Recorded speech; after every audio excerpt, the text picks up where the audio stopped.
Hey guys, tonight we embark on a journey back to a time when gods and mortals shared the same air, and destinies were etched in storm clouds and whispered through ancient halls. You find yourself standing on the jagged edge of a prophecy, so old it creaks with the weight of centuries, one that foretells that Zeus himself, king of the gods, will be unseated by his own child.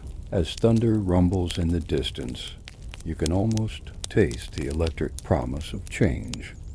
Like the air right before the first drop of a summer storm, you probably wouldn't survive this if you were just a regular mortal after all. Few live to tell tales of standing in the presence of omnipotent deities. So before you get comfortable, take a moment to like the video and subscribe, but only if you genuinely enjoy what I do here. And while you're at it, drop a comment telling me where you're watching from and what time it is where you are right now. I love seeing the world light up in different time zones as we drift off together. Now dim the lights, maybe turn on a fan for that soft background hum, and let's ease into tonight's journey together. You're wandering through the marble-clad corridors of Mount Olympus, though you can't help glancing down at your sneakers and nod. Detail in a place where sandals and ambrosial breezes reign supreme. The air vibrates with the echo of an oracle's decree. Beware the child of Metis, born of the Thunderer, who shall claim the throne from his sire.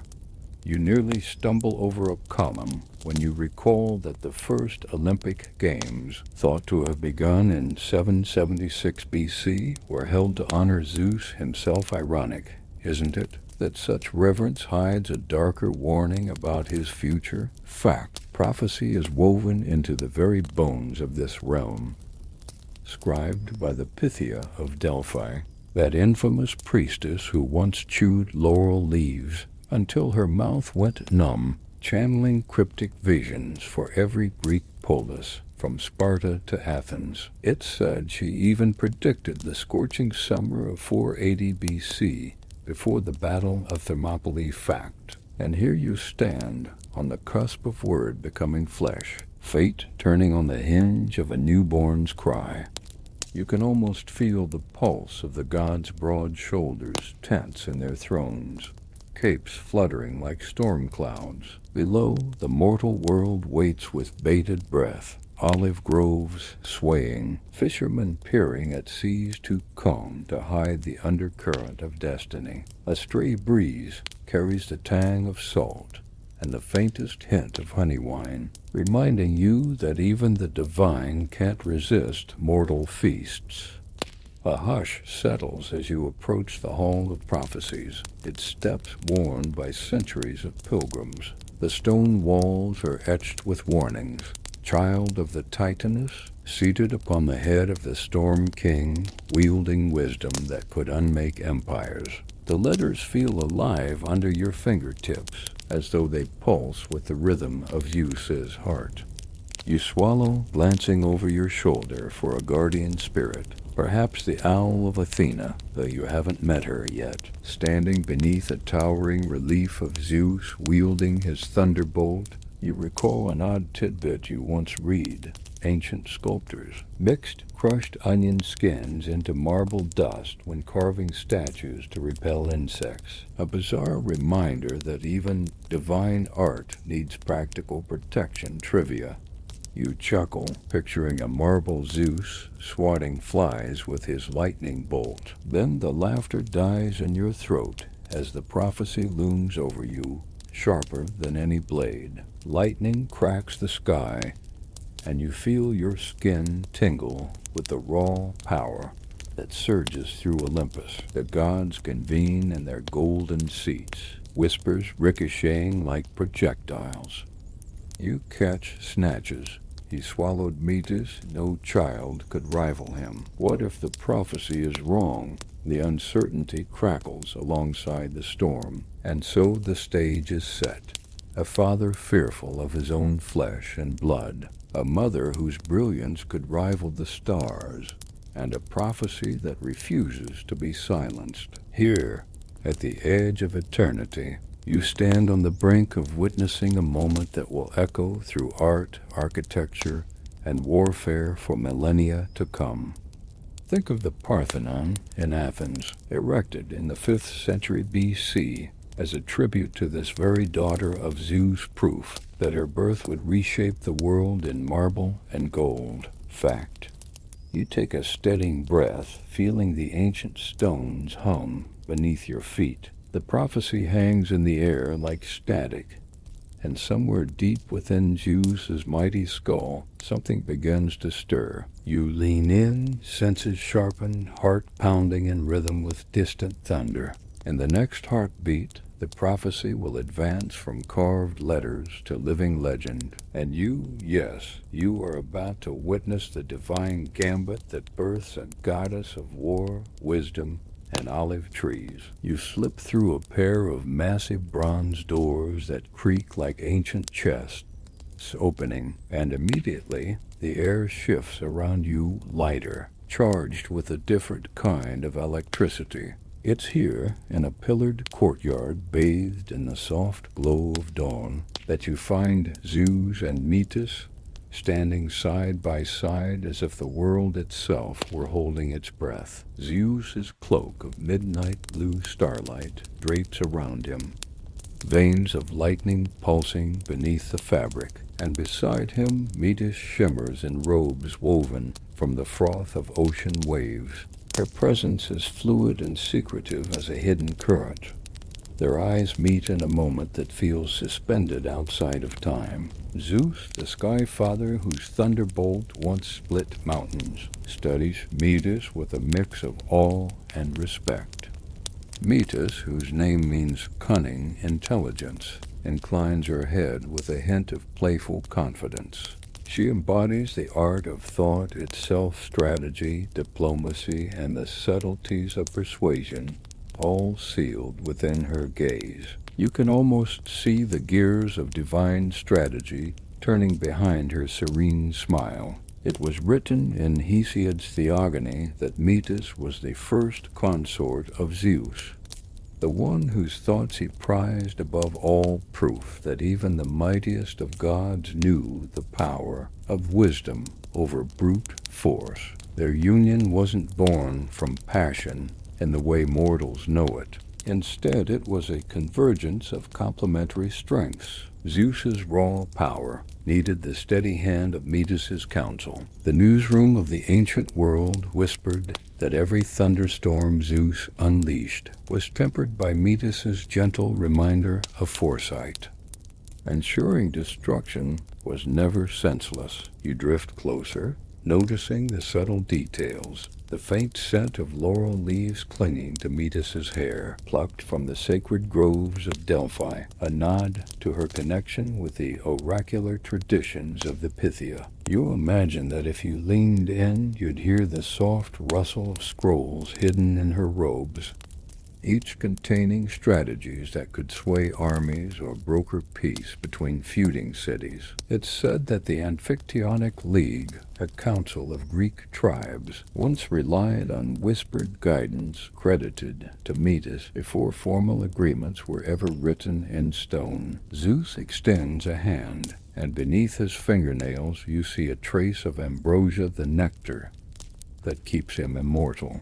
You half expect Metis to dip her fingers in and taste it, but instead she places her hand in his with measured grace. The moment their skins touch, you feel a tiny pulse of warmth radiate through the marble floor. You're acutely aware that this is more than a marriage. It's a cosmic contract, a binding of sky and mind that will reshape the order of the cosmos. The courtiers around them bow in unison. You swear you catch the flash of envy in the eyes of Hera, Zeus's queen, watching from her throne with arms folded. But today is not her day. The gods of Olympus gather to celebrate this alliance. Satyrs bring plates of figs, their skins mottled green and purple, while nymphs scatter petals from pomegranate flowers across the crimson carpet.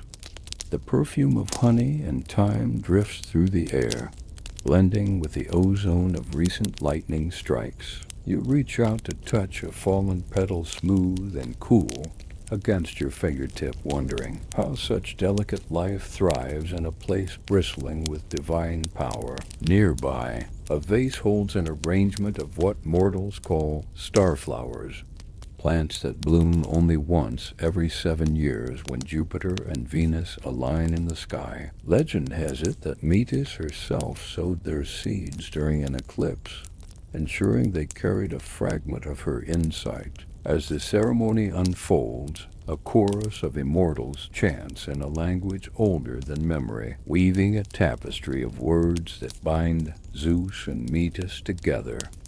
You try to catch every syllable, but the cadence swirls around you like wind-blown rain. Even the statues that line the courtyard, depictions of previous divine unions, seem to lean in, eager to witness a joining destined to echo through eternity. One marble couple, carved in the 5th century BC for a temple in Olympia, bears an uncanny resemblance to the pair before you, as if sculptors long ago foresaw this very moment. A messenger god glides down from the sky, wings beating softly enough to resemble a whisper. In one hand he carries an urn of sacred oil infused with crushed laurel and rose petals. He pours a thin stream over the clasped hands of Zeus and Metis, sealing their bond with a scent that speaks of triumph in war and peace at council tables alike. You imagine this oil could preserve a mortal body for centuries. Curiously, in some Aegean tombs, archaeologists have found similar mixtures used to embalm leaders so well that their hair remained intact even after 3 millennia. When the final verse is sung, Metis turns to you. Her eyes, bright with secret knowledge, linger on your face for a heartbeat. You feel exposed, as though she sees the sum of every decision you've ever made. And in that flash of awareness, you understand the magnitude of their bond. It surpasses mere love or duty. It's a fusion of sovereign might and the sharpest mind the cosmos has ever known. Zeus bows and kisses the top of Metis' hand, and the ground trembles a subtle quake that ripples through the pillars and into your bones. For a moment, the world is perfectly still, as if the universe itself pauses to honor this union. Birds in the groves below take flight in synchronized arcs, their wings carving patterns in the sky that mirror the constellations above. As the guests begin to disperse, you linger at the edge of the courtyard. The sun has climbed higher now, casting long shadows that dance among the columns. You notice a stray snail inching along a mosaic tile, an odd presence in this divine setting. Mortals would call it commonplace, but here it feels like an emissary of patience, reminding you that true wisdom often arrives slowly. You straighten and tuck a strand of hair behind your ear. Ahead of you, the world shifts and fate begins to pivot. In the quiet after the ceremony, you sense Metis' future stirring within her, an intelligence growing sharper by the moment, destined to reshape gods and mortals alike. And as you step away, you know there's no turning back. The union of Zeus and Metis has set in motion forces that will crack open the very crown of Olympus itself. You walk beside Metis as the columns of Olympus fade behind you, and immediately you notice the way her mind seems to hum like the low drone of bees in a lavender field at dusk. Every thought she sends out is precise, honed by centuries of turning dilemmas into elegant solutions. You realize that wisdom isn't some static trophy she wears. It's a living, breathing force entwined with her every breath. As you breathe in, you catch the faint scent of aged parchment and ink, the smell of scrolls inked by scholars in Alexandria's great library, which once housed 500,000 papyrus volumes before it was lost to fire in 48 BC. You imagine Metis overseeing its cataloging, her fingers tracing each title as though it were a sacred relic. She pauses by a fountain whose waters ripple in concentric circles, and you hear her voice soft, deliberate, as she points out a flaw in the stonework, a tiny fissure that threatens to widen unless sealed.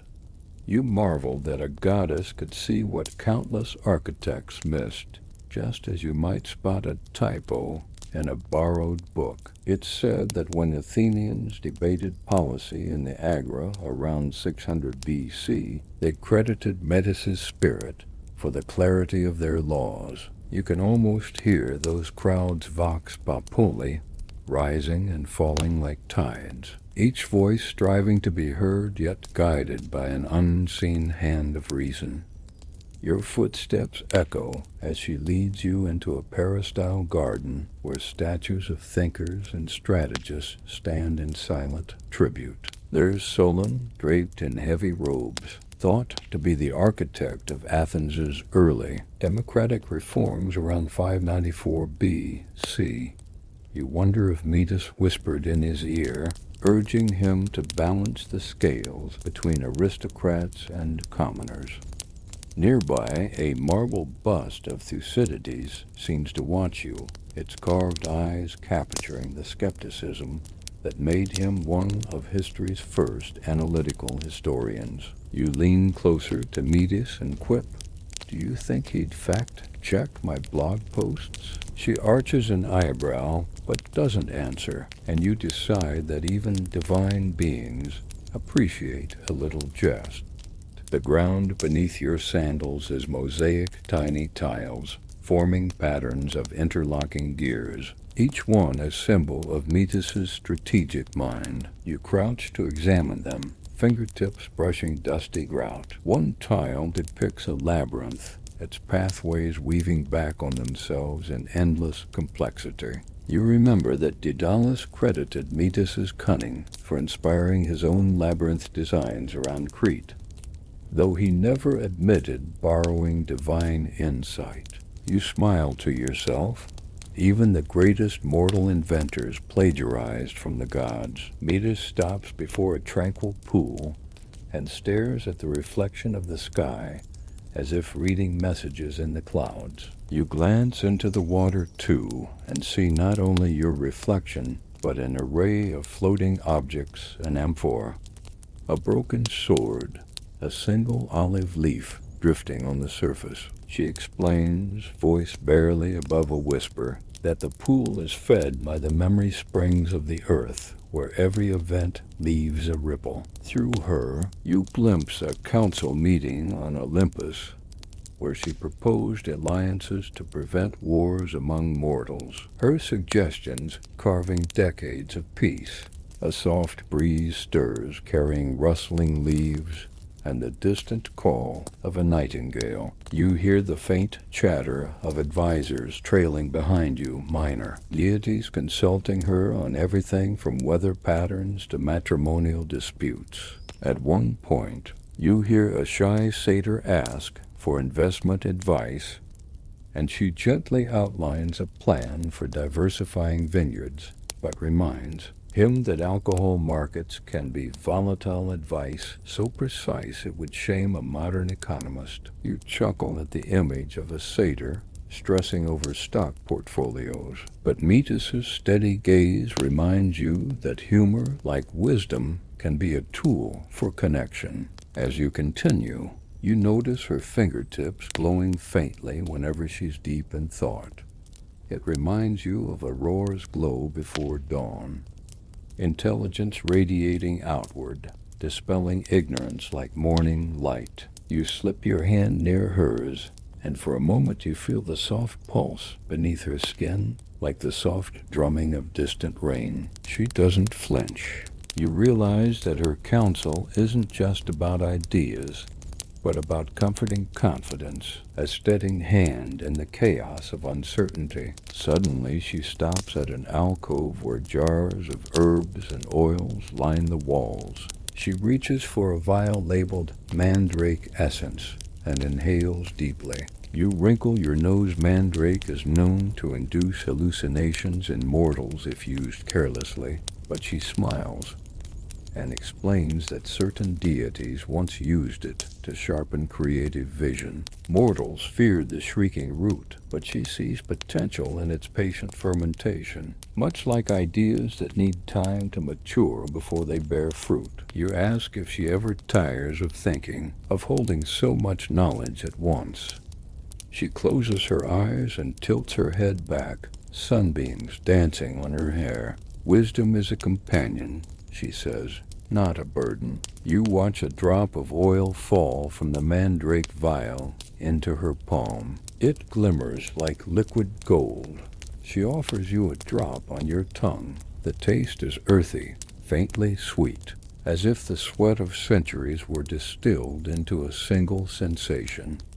Immediately, a spark ignites in your mind an insight into a problem you were wrestling with earlier. You gasp and look to her, but she's already moved on, her mind a river flowing onward. Ahead, the path leads to a balcony overlooking the mortal world. You stand beside her, the breeze lifting your hair. Below, olive groves stretch to the horizon, and in the distance, you spot the silhouette of a growing city one day to be called Athens. Metis turns to you, her eyes shining with possibilities. Remember, she whispers, thinking ahead is like sailing against the wind. You set your sails not to avoid resistance, but to harness it. You nod, words failing you as you absorb the weight of her metaphor and the promise it holds for gods and mortals alike. A sudden chime rings out a signal that Zeus awaits. Metis gives you a final, knowing smile, as if she's bookmarked this moment in her living library. You straighten your shoulders and follow her down the steps, carrying with you the residue of her intelligence, subtle, transformative, and undeniably powerful. As you step into the next chamber, you realize that the world you knew has already shifted. In the presence of boundless wisdom, you understand that strength without insight is like a blade without an edge. And so you walk forward, mind sharpened by Metis's touch, ready for the trials that lie ahead and unaware that the greatest act of counsel is yet to come. You step into a cavernous hall where torches gutter against the high ceiling, and immediately you sense the tension in the air. Zeus paces before a dais carved with storm motifs, his brow furrowed as if he's trying to read the shifting clouds for answers. Every time thunder rumbles in the distance, his heart skips a beat, and you feel the electricity in the room spike. You stand at the edge of the dais, just out of sight, watching as the king of the gods fights his own fear. His cloak seems to tighten around his shoulders each time he glances toward the empty throne beside him, an ironic reminder that one day he might be forced to leave it. You recall that in ancient Athens, citizens once believed that omens in the sky foretold earthly events. When Halley's Comet appeared in 466 BC, they thought it signaled the death of a great leader. That same kind of celestial anxiety now grips Olympus, though here the sky itself belongs to the one who watches it most closely. You shift your weight, noticing the gold inlay on the marble floor, forming the shape of a thunderbolt, and realize that every bolt Zeus unleashes now carries a personal sting. His mind races through every moment he's ever used his power, the titans he cast down, the storms he summoned to punish mortals, the lightning wars he fought against the giants. None of it prepared him for the thought of a child and unborn goddess undermining his reign from within his own body. Every so often he pauses mid-stride to touch his temple, as though to soothe an invisible ache. You recall that in classical Greece, healers would use a blend of crushed poppy and honey as a balm for headaches, believing it eased the mind without putting one at risk of madness. You imagine Hephaestus, who later will strike Zeus' skull, might already be mixing an early version of that remedy in his forge. Your gaze flickers to the attendants whispering in corners, nymphs and lesser divinities trading theories like scholars in the Lyceum. Some think Zeus's fear has made him rash. Others believe it makes him more cautious. You overhear one dryad suggest he banish all seers from Olympus to silence the prophecy, while a river god quietly predicts that any attempt to alter fate only tightens its grip. You sidle closer to the dais, noting the scrolls piled on a side table records of every oracle's prophecy ever spoken on Delphi's sacred tripod. There are dozens of sealed vellum letters, each containing warnings that no mortal or immortal dares to read aloud. You see one marked Child of the Storm, its seal bearing Athena's owl. It sits unopened, as though the gods fear that simply acknowledging the words might give them power. Zeus abruptly stops, his looming figure casting a long shadow across the hall. He turns, eyes blazing. You hold your breath as he scans the crowd, looking for a face to blame. His gaze settles on Metis's empty seat, and for a moment you think he might hurl a bolt at the dais itself. Instead, he clasps his hands behind his back and draws in a steadying breath, an action so human you almost forget you're in the presence of divinity. He speaks at last, his voice echoing off the walls. What assurance have I that this prophecy will falter, that the child within me will not rise and claim what is mine?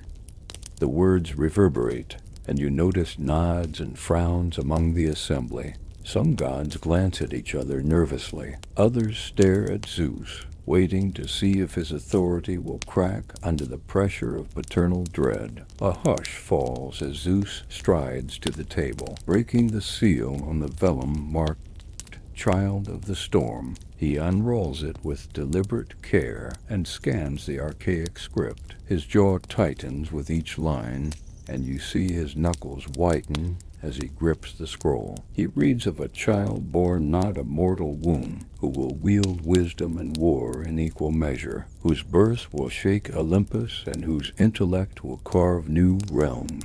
A sharp intake of breath punctuates the silence when he finishes. He rolls the scroll closed and tucks it back into its sheath, but you catch the tremor in his hands. The prophecy remains unbroken, a challenge that no god has dared deny. You can almost hear it humming beneath the hall's decorations, a silent drumbeat of fate that no bolt can silence. Your mind drifts to an odd curiosity you once heard, that Zeus's thunderbolts were said to contain trace amounts of gold dust, collected from the primordial fires of the Earth's core. While obviously a myth, it reflects how intimately the ancients tried to explain his power in terms they could touch and admire. You imagine those flecks of gold glinting in the torchlight, as if Zeus's fury were plated in treasure. A distant clatter heralds the arrival of Hermes, slipping into the hall with winged sandals barely touching the floor. He kneels and whispers something urgent into Zeus's ear. You can't make out the words, but you see Zeus's expression shift from dread to resolve. He straightens, glancing once more at Metis's seat, and then up at the torch-lit ceiling. You will see, he declares, voice firm. No prophecy can outwit a mind prepared to bend the strands of fate. He turns on his heel and strides from the hall, leaving the gods in a quiet stir. You follow at a distance, curious to see how he plans to outmaneuver destiny itself. Outside, the sky is calm, a deceptive cloak over the roiling turmoil within Olympus. You trail behind Zeus, watching the way his steps quicken as he heads for the forge. Every so often he glances at the sky as if seeking counsel from the clouds he once commanded without question. As you walk, you feel the weight of this moment settle over you like a cloak. The king of gods, trembling with fear of his own offspring, moved through corridors that have known only victory and power. Olympus itself seems to hold its breath, awaiting the next move in this cosmic chess game. And somewhere, deep within you, a flicker of anticipation ignites. You realize that Zeus's anxiety is not just his own. It's the catalyst that will set in motion the dramatic events to come. A father's fear, a mother's wisdom, and the prophecy's unwavering voice. These are the forces that will crack open the crown of the Storm King. You straighten your spine, ready for what lies ahead, knowing that the true test of Zeus' power will not be in lightning or thunder, but in the choices he makes when destiny confronts him head-on. The hush that follows Zeus's proclamation settles over Olympus like a thick tapestry. You find yourself in a grand hall whose marble walls gleam with the memory of countless ceremonies, and at its center stands a gilded lectern bearing the divine betrothal decree. The document shimmers with letters of pure gold, declaring the official union of Zeus and Metis. As you lean in to read the ornate script, you realize the decree is more than a formality. It binds mind and might in a pact that reshapes the cosmos. You can almost hear the distant echo of mortal courts, where Athenian brides of 500 BC carried myrtle wreaths to symbolically unite families, though none could rival this divine contract in extravagance. A winged herald unfurls the scroll and reads aloud in a voice that resonates like rolling thunder. Each word carries weight. It guarantees Metis a place at Zeus's right hand, grants her counselor equal status with oracular pronouncements, and decrees that their descendants, should any survive, will inherit supreme authority. You notice subtle flourishes in the proclamation, clauses that preemptively quell debate.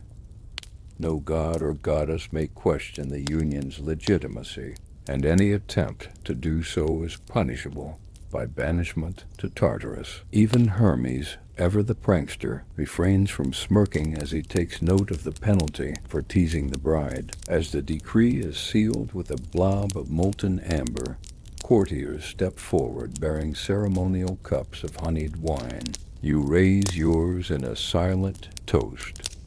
Though the flavor is sweeter than you expected, an uncanny blend of thyme and saffron that tickles your tongue. A dryad near you quips that Zeus must have added an extra dash of divine sugar. You laugh, imagining the king of gods moonlighting as an amateur barista. Even a satyr juggling grapes pauses mid-tumble to glance at the text, as if hoping for a loophole that might let him skip his next vineyard taxes.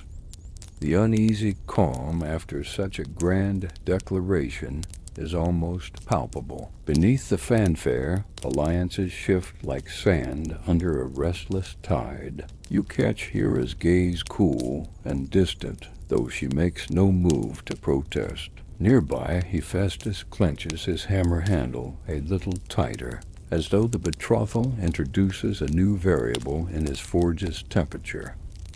A faint wisp of smoke curls around his goggles. You wonder if he's calculating whether to weld an extra hinge on Zeus's skull. You stifle a grin at the image of Hephaestus moonlighting as a divine headsmith, because really, who wouldn't want a custom bolt from the hottest forge in the universe? A messenger pinned to the far wall bears an official seal from Delphi itself, affirming that the prophecy remains honored by the oracle's keepers. The stone pillar next to the messenger is engraved with the date, day of betrothal, 1st of Hecatombean, and you realize that even time itself must note this moment. Mortals used to carve similar dates into oaken staves to mark the start of civic councils, But here, carved in eternal marble, the date feels unshakable. You press a fingertip against the cool stone and imagine centuries from now, travelers pausing to trace the grooves of these letters, feeling the gravity of Zeus's choice. Outside, the air seems to hold its breath. Olive groves that cradle the southern slopes of Olympus stand perfectly still, as though respecting a fracture in the natural order. You step onto a veranda overlooking those groves and feel a light breeze stir, carrying the brine of distant seas. You remember reading that ancient priests sometimes used crushed olive leaves as toothpaste thought to keep gums healthy and breath fresh. Yet here, those same leaves witness the forging of a union whose ripples will reach every mortal mouth that utters Athena's name. You glance back at the hall one last time before turning your gaze toward what comes next. The divine betrothal decree hangs in the air, not as a conclusion but as a fulcrum. You sense that the uneasy calm will soon shatter beneath the weight of Zeus's actions, some driven by fear, others by foresight. You tuck your hands behind your back and straighten your shoulders, fully aware that you're standing at the threshold of history. Whatever unfolds next will test the bonds of this marriage and decide whether wisdom can truly temper raw power. And as you step away from the veranda, the echoes of the herald's voice trail behind you, a reminder that even the mightiest of gods must abide by the contracts they make. You trail behind Zeus as he strides through a corridor carved with scenes of past victories, each relief capturing the swagger of gods who once thought themselves invincible. His footsteps echo against the polished stone, heavy with purpose and dread. Ahead, at the heart of the palace, you see Metis waiting grave and composed, her robes floating like mist around her. The moment stretches so tautly in the air that you can almost hear the slow ticking of time itself. Zeus stops before her, chest heaving beneath rippling muscle. He reaches out as if to touch her, then withdraws his hand and clenches it into a fist. For a heartbeat, you wonder if he will speak words of comfort, but instead you feel the urgency in his gaze, the raw, desperate need to prevent the prophecy from ever unfolding. In that instant, he's no longer the king of gods, but a father terrified of losing his throne. Without warning, he sweeps Metis up in his arms. One movement so swift, it leaves you blinking. She tilts her head, surprised, then meets his eyes with calm acceptance. You realize she understands his fear better than anyone. This act is born of love twisted by destiny, more tender than cruel, though it will hurt in ways only a god could endure. Zeus opens his mouth wider than seems possible, wide enough to rival the yawning chasm of a volcanic vent. You catch a glimpse of interior darkness lined with glinting enamel, and the faintest sheen of ambrosial moisture. Metis inhales the faint scent of ocean spray and parchment washing over you as she slips inside. You can almost feel her intellect, her infinite strategies, folding into the curves of Zeus' throat. The corridor shudders with thunder. Courtiers rush to the archways, faces pale beneath flickering torchlight. A nymph's shawl billows as she stumbles backward in shock, and a satyr loses his jug of wine as he hurries away. The palace seems to hold its breath, as though Olympus itself pauses to witness its own undoing. You stand frozen, mind racing. You recall that in some Bronze Age cultures, kings would symbolically ingest the spirit of their advisors to absorb their wisdom, though none ever did so literally. It strikes you as a bizarre echo of what's unfolding. Zeus turning desperation into a ritual of containment. Inside his throat, Metis' mind ignites like a constellation flaring to life. You almost hear the hum of her thoughts, patents and parables, maps of armies, the schematics of unbreakable treaties. It surges like water through a narrowed channel, forcing the walls of flesh to stretch and strain. A low moan echoes from Zeus's chest, deep as rolling thunder. You feel the vibration through the floor. On the marble floor beneath you, a lone olive leaf drifts down, carried by a sudden draft. In Athens, olive branches were cast to signal peace, but here this single leaf feels like a fragile promise teetering on the brink of oblivion. You step closer, heart pounding in your ears. Medus's entrance sets off a cascade of subtle reactions, faint tremors in the walls, the torches flickering as if buffeted by an unseen wind.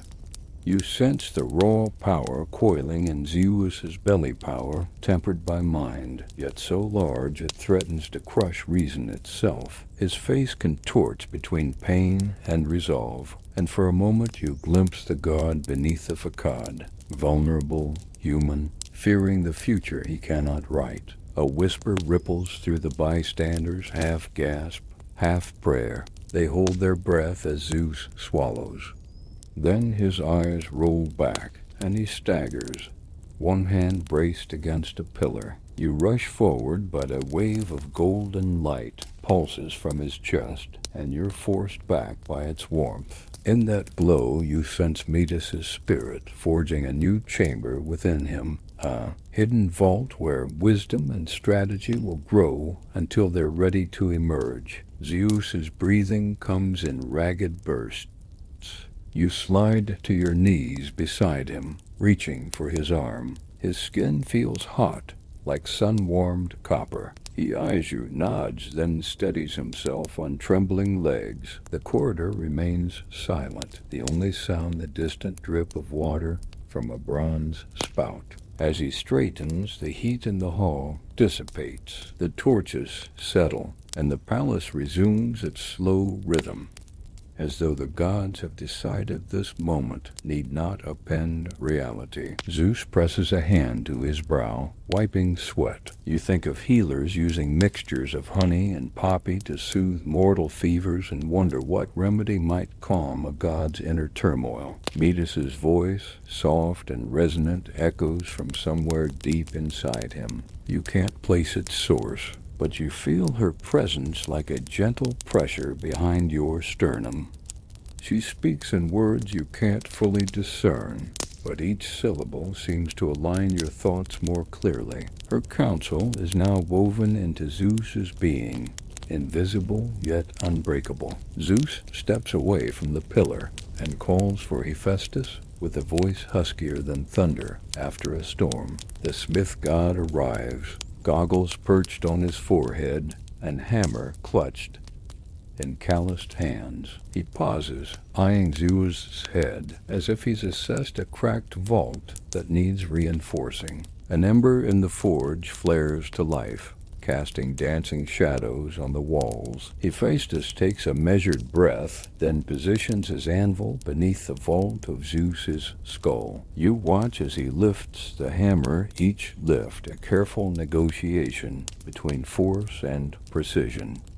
When the hammer falls, echoing once, twice, each crack reverberates like the birth of a new star, but this time it doesn't shatter the head into jagged fragments. Instead, the gold-edged helmets of Zeus's thoughts part smoothly, as if welcoming the new tenant within. A shaft of sunlight pierces through a high window, illuminating the open crown of Olympus's king. There, bathed in radiant light, you glimpse a figure swirling upward, like smoke settling into shape. Bright-eyed and armored, she presses forward Medus, reborn in flesh, no longer hidden by prophecy or conviction. The hall erupts in exultation and relief. Zeus releases a breath that sounds like the release of 1,000 storms, and Medus steps free, every inch the goddess of strategy she foretold herself to be. She lands softly,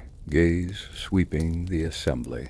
and you realize the balance of power has shifted in this single act. You rise to your feet, heart still racing, and take in the sight of mother and child reunited in divine form. The prophecy stands fulfilled, yet unlike the bleak fate once whispered, it is not ended in ruin, but in transformation. You sense that a new era is dawning, one where wisdom and strength walk side by side, ready to shape gods and mortals alike. As you step forward to greet the newborn goddess, you feel the tremor of history beneath your soles. The world will never be the same, and in the hush that follows, you know you've witnessed the moment Athena first drew breath.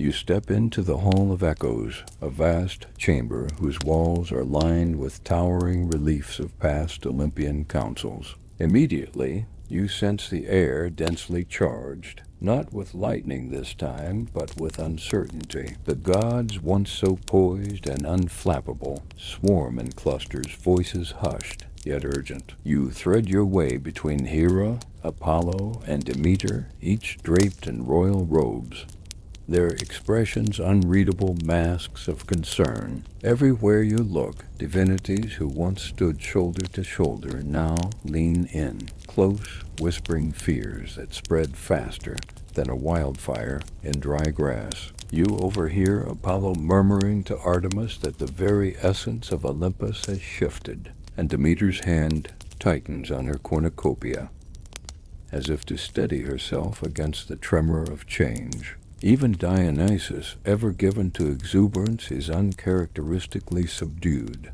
his usual laughter replaced by a thin smile. You feel their eyes flick to you, half in accusation, half in search of reassurance you don't possess. At the center of the hall stands the empty throne of Zeus's consort. No statue, no cushion, only the lingering scent of laurel and sea spray.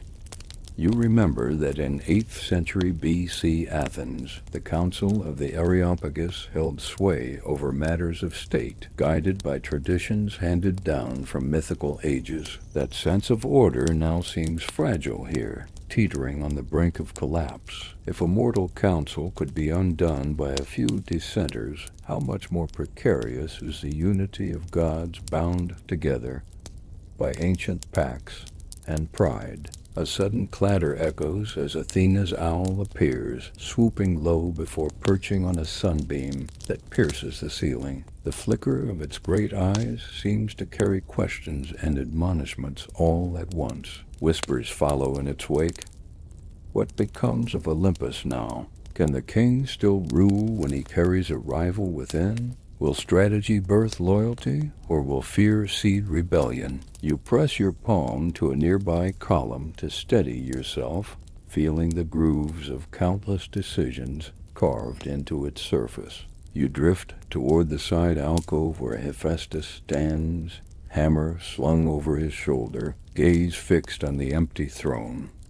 His face, usually open and genial, is now etched with lines of doubt. You know he's replaying the moment he cracked open Zeus's skull, an act that saved the prophecy's promise, but also severed the illusion of invulnerability. You half expect him to remark that forging divinity might be more delicate than any metal work, but instead he turns to watch a pair of naiads debating whether to petition Hestia for protection against rogue ambitions. In another corner, Hermes moves like a flicker of flame, shuttle-cocking between Artemis and Ares as he relays snippets of rumors. Ares, for his part, glares at the empty throne as though it were a mortal he could challenge to combat. You imagine him flexing his spear hand, eager for conflict, yet aware that this contest of power is unlike any battlefield he's known. His gaze meets yours, and you catch the glint of both challenge and curiosity in his eyes, as if questioning what role you play in this cosmic drama. Nearby, Aphrodite leans into the chorus of voices, offering comfort with honeyed words that ripple through the tension like soothing oil. You spot a smear of rose-petal perfume clinging to her gown, a fragrance mortals once believed could spark love at first sight. Though here it serves to mask her own unease, she catches your eye and murmurs that unity is forged by shared purpose, not by fear, and for an instant you feel the uplift of her conviction. As the murmurs taste of conspiracy, you notice a stray olive leaf drifting across the marble floor. Mortals cast olive branches to signal peace, yet here, this leaf seems more like a solitary plea for calm. You crouch to pick it up, tucking it into your hand as a talisman, perhaps foolish. But you welcome any anchor in this storm of whispers. A distant roll of thunder reminds everyone that Zeus still lurks beyond these walls, bearing the weight of two divine wills. The god's part as he enters, his stride measured, face set in resolve yet shadowed by the memory of Metis's assimilation. He pauses at the dais, and you sense the collective breath held around him. All eyes lock onto the empty seat beside him, an unspoken query. Will it remain empty, or will the goddess find her place among them once more? Suddenly, you hear Hera's voice, low but sharp, carrying the authority of a queen, accustomed to commanding respect. We stand at a crossroads, she declares. Our strength has always been in unity. Let us not fracture now. The room stills, and even the murmuring subsides as her words echo. You remark to yourself that few knew how essential Hera's counsel could be, given her reputation for jealousy. A sudden breeze flutters through the chamber, stirring cloaks and crowns alike. You look up to find the great doors at the far end opening inward, revealing Athena stepping forward. She moves with the calm assurance of someone accustomed to strategy games, eyes focused, armor gleaming like moonlight on a quiet sea. A hush falls so deep you can hear the snap of her boots' sole on the marble. At her approach, the whispering gods part like waves, giving her space.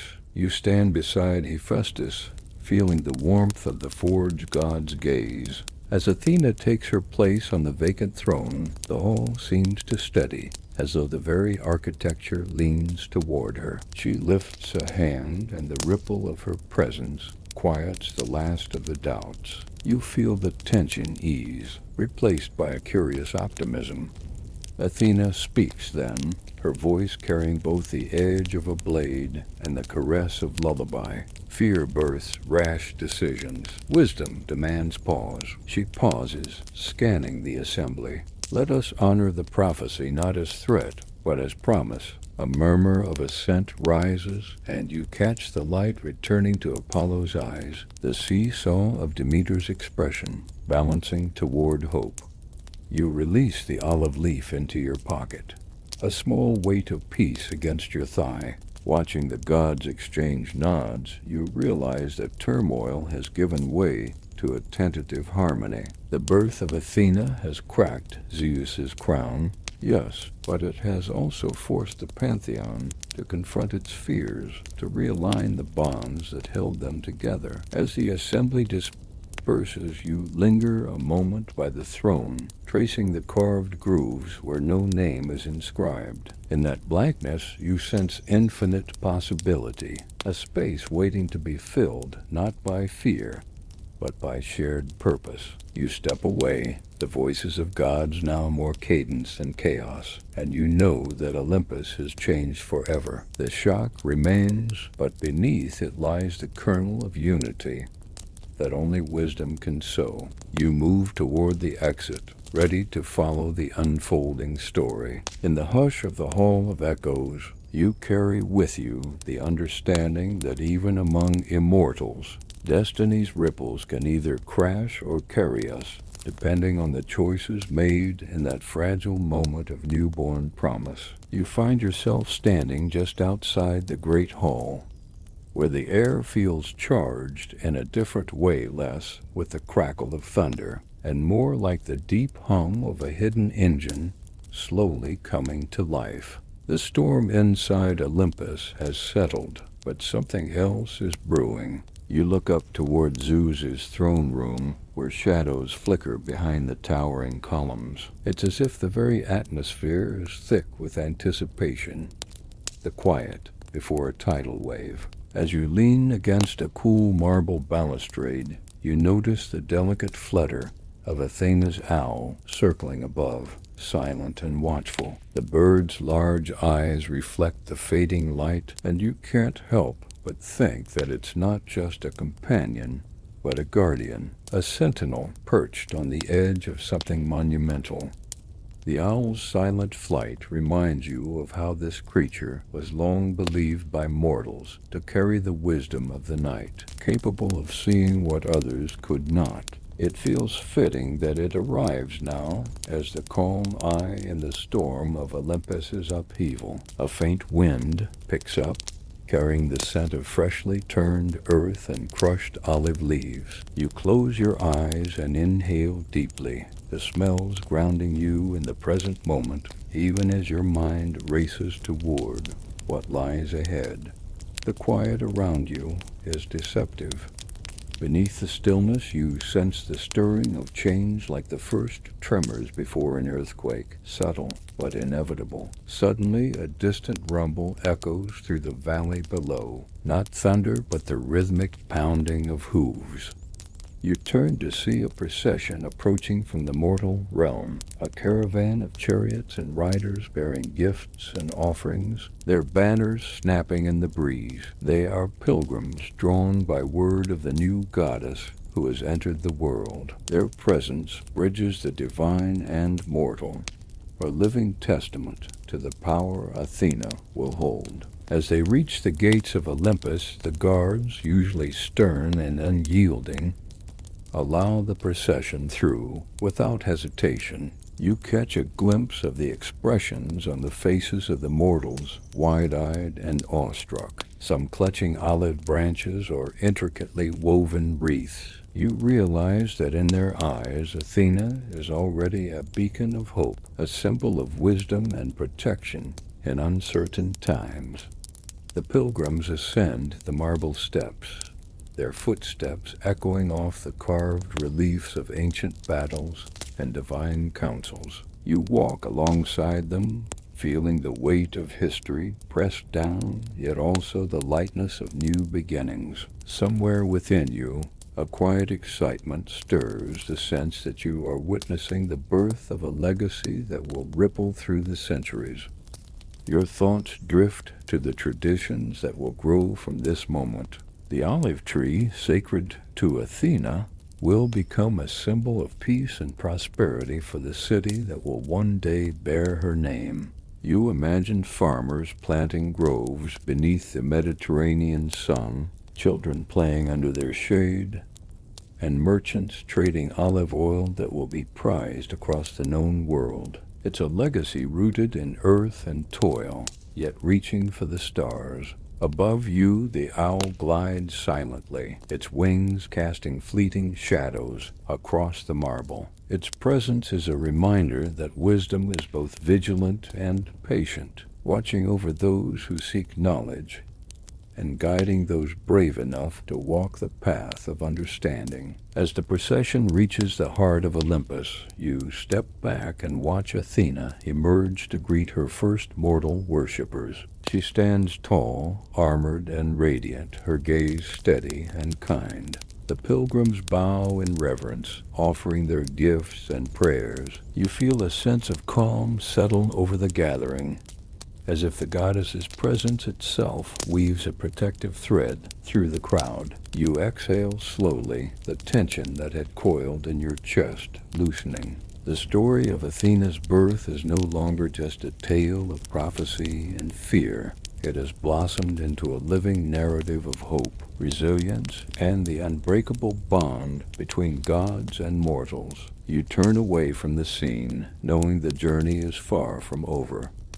There are still battles to be fought, alliances to be forged, and destinies to be fulfilled. But for now, you carry with you the quiet assurance that wisdom has taken its first breath and will forever change the world it touches. The pounding migraine that seizes Zeus feels like a storm trapped inside a cage of bone. You watch as he clutches his head, fingers digging into his temples, as if trying to squeeze out the pain.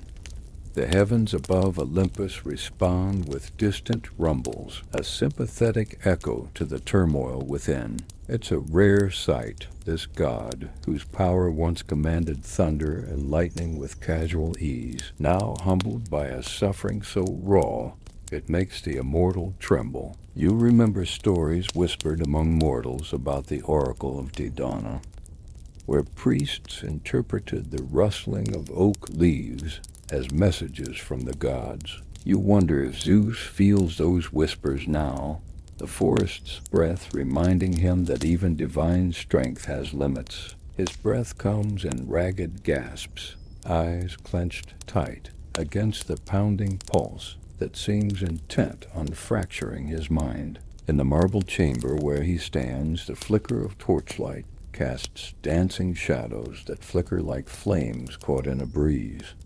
The air feels heavy, saturated with the scent of wax and burning cedar. You notice a faint trail of sweat running down Zeus's back, mingling with the golden threads of his robe. The sight is almost human, a reminder that even gods are bound by flesh and the mysterious laws of the body. He staggers toward a carved throne, gripping the armrests as if they might anchor him against the storm.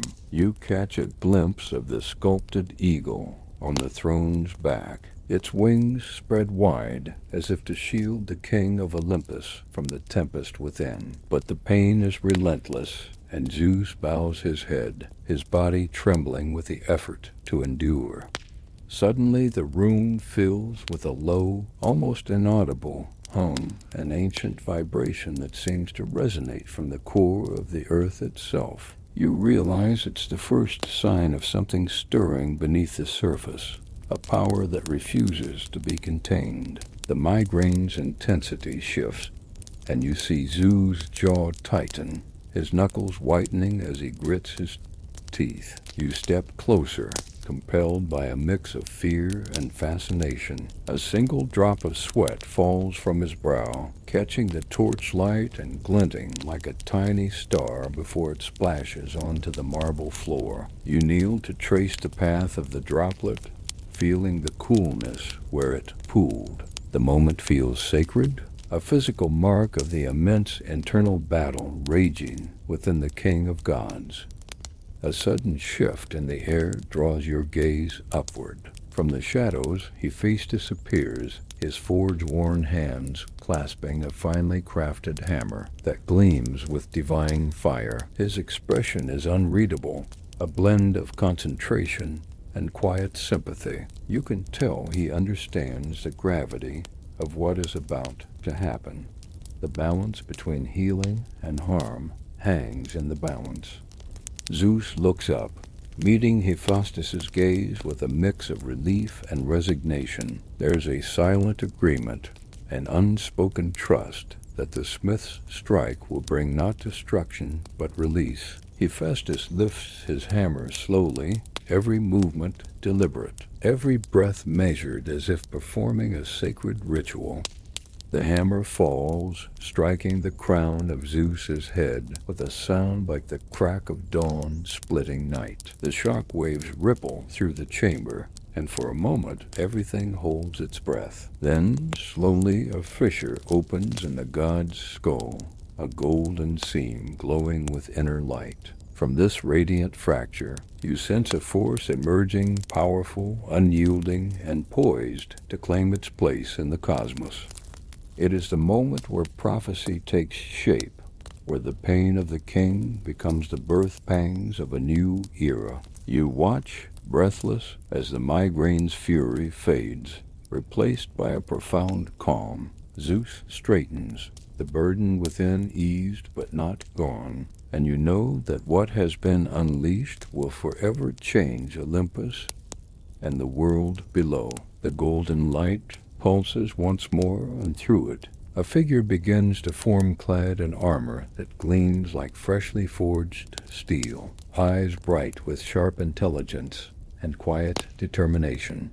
Athena has arrived. Zeus's call to Hephaestus carries the weight of desperation and hope intertwined. You find yourself in the great forge where molten metal glows like the heart of a star, and the air is thick with the scent of smoke and heated iron. Sparks dance lazily from the anvil as Hephaestus, with his sturdy arms and soot-streaked face, prepares to do what no craftsman has dared before, to strike open the head of the king of gods. Hephaestus's hands move with the precision of a master, each movement practiced and deliberate. You watch as he selects a hammer forged from celestial bronze, its surface gleaming with an otherworldly sheen. The forge's heat seems to bend around him, but he remains steady, unshaken by the enormity of his task. You can almost hear the ancient songs that once filled this space, hymns to creation and transformation, whispered by the first fire-wielders of Olympus. The smith god pauses briefly, his gaze meeting yours for a flicker of acknowledgement. There's no pride here, only solemn acceptance of the role fate has cast him in. He raises the hammer, muscles coiled like the bowstrings of Apollo's lyre, and for a heartbeat, time seems to slow. Then, with a sound like the cracking of the sky itself, the hammer falls. The strike sends a reverberation through the forge that seems to ripple outwards, shaking the very foundations of Olympus. You feel it in your bones, a deep vibration that speaks of power and change. Hephaestus's hammer meets the golden crown of Zeus's skull, creating a crack that glows with inner fire. From that fracture, a blinding light bursts forth, illuminating the forge in an ethereal glow. You shield your eyes as a figure begins to emerge resplendent in armor that catches every flicker of flame, eyes sharp and wise beyond measure. Athena's arrival is both violent and beautiful, like lightning cleaving a darkened sky. Hephaestus steps back, lowering his hammer with a sense of reverence. The forge quiets, the flames flickering gently, as if in respect for the newborn goddess. Around you, the air hums with anticipation and awe. Athena stands tall, fully formed and radiant, her presence commanding yet serene. You notice the subtle details, the glint of her helmet's crest, the intricate weave of her aegis draped over her shoulders, and the steady grip on her spear, a symbol of strategy and strength intertwined. Her gaze sweeps across the room, assessing, calm, and resolute. There is no hesitation here, only the confident poise of one who knows her purpose. The smith god catches your eye again, a small, almost imperceptible smile, breaking his usually stern expression. It's a moment of shared understanding of a task completed, of a destiny fulfilled. You feel a surge of excitement ripple through you, knowing that you have witnessed not just the birth of a goddess, but the dawn of a new order. As Athena steps forward, the first sound you hear is the soft hoot of an owl, its wings brushing the air like silk. The bird circles once before perching on her outstretched arm, a silent herald of wisdom and watchfulness. The connection between goddess and owl feels profound, as if they are two halves of a greater whole. You take a step closer, your eyes drinking in the scene, aware that this moment will echo through the ages. The forge, once a place of creation and destruction, now stands as the birthplace of balance, where wisdom and power meet, where fate is reshaped by intellect and resolve. Athena looks your way then, and for a fleeting moment her gaze meets yours. In it, you find not just strength, but an invitation to witness, to remember, and to carry forward the story that begins here. Hephaestus stands poised, hammer raised high above his head, the muscles in his arms taut like bowstrings ready to release. The forge's heat ripples off his skin, shimmering in the flickering firelight. The moment stretches a suspended breath before the inevitable. You can almost feel the tension in the air coiled tighter, like the moment just before a thunderclap breaks a heavy sky. His grip tightens on the hammer's handle, knuckles white beneath the grime of the forge. You notice the care in his eyes, a craftsman's respect for the delicate balance between creation and destruction. He's not just wielding a tool, he's shaping the fate of Olympus with a single strike. It's the kind of responsibility that would make even the bravest mortal tremble. The hammer descends with a sound that reverberates through the cavernous space, a clash like the crack of lightning meeting mountain stone. The force of the blow sends a shudder through the marble floor beneath your feet, and the very air seems to vibrate in response. You catch a glimpse of golden shards flickering in the glow fragments of Zeus's divine helmet, fracturing under the blow. For a moment, the forge is filled with a radiant light that blinds and dazzles. You shield your eyes, heart pounding in your chest as the brightness swells and then begins to coalesce. From the glowing fissure in Zeus' skull, a figure begins to take shape, at first just a shimmer, then a fully formed goddess, clad in gleaming armor. The hammer's echo fades, replaced by a hush that settles like a velvet curtain over the scene. Hephaestus lowers his hammer slowly, eyes fixed on the newly birthed figure. The goddess stands tall and resolute, her armor reflecting the forge's flames with a brilliance that seems almost otherworldly. You sense the power radiating from her equal parts, wisdom and strength, tempered by the steady hand of strategy. Athena's helmet gleams with intricate engravings, her shield adorned with the terrifying visage of the Gorgon, a symbol meant to strike fear into her enemies. The spear she holds is slender, yet lethal, a perfect extension of her will. Her eyes meet yours for a brief moment, sharp, calculating, but filled with an almost maternal warmth that surprises you. The owl appears silently, gliding through the shafts of light to perch gracefully on her shoulder. Its presence feels like a silent endorsement, a quiet affirmation of the goddess's role as a watcher and guide. The bird's large eyes seem to hold centuries of secrets, mirroring Athena's own depth of knowledge. You exhale slowly, the weight of what you've witnessed settling around you like a cloak. This moment marks not just the birth of a deity, but the dawning of a new era on Olympus. The balance of power has shifted, and with it, the very fabric of divine order. You feel privileged to be part of this unfolding story, to witness the arrival of a goddess who will shape both gods and mortals in ways that ripple across time. Hephaestus steps forward, his face softened by a rare smile as he offers Athena a finely wrought spear, a symbol of her authority and purpose. She accepts it with a nod, the gesture both regal and intimate. The forge's fires crackle and dance, casting flickering shadows that seem to celebrate the union of craft and destiny. You glance around at the gathered gods, their expressions a mix of awe and quiet acceptance.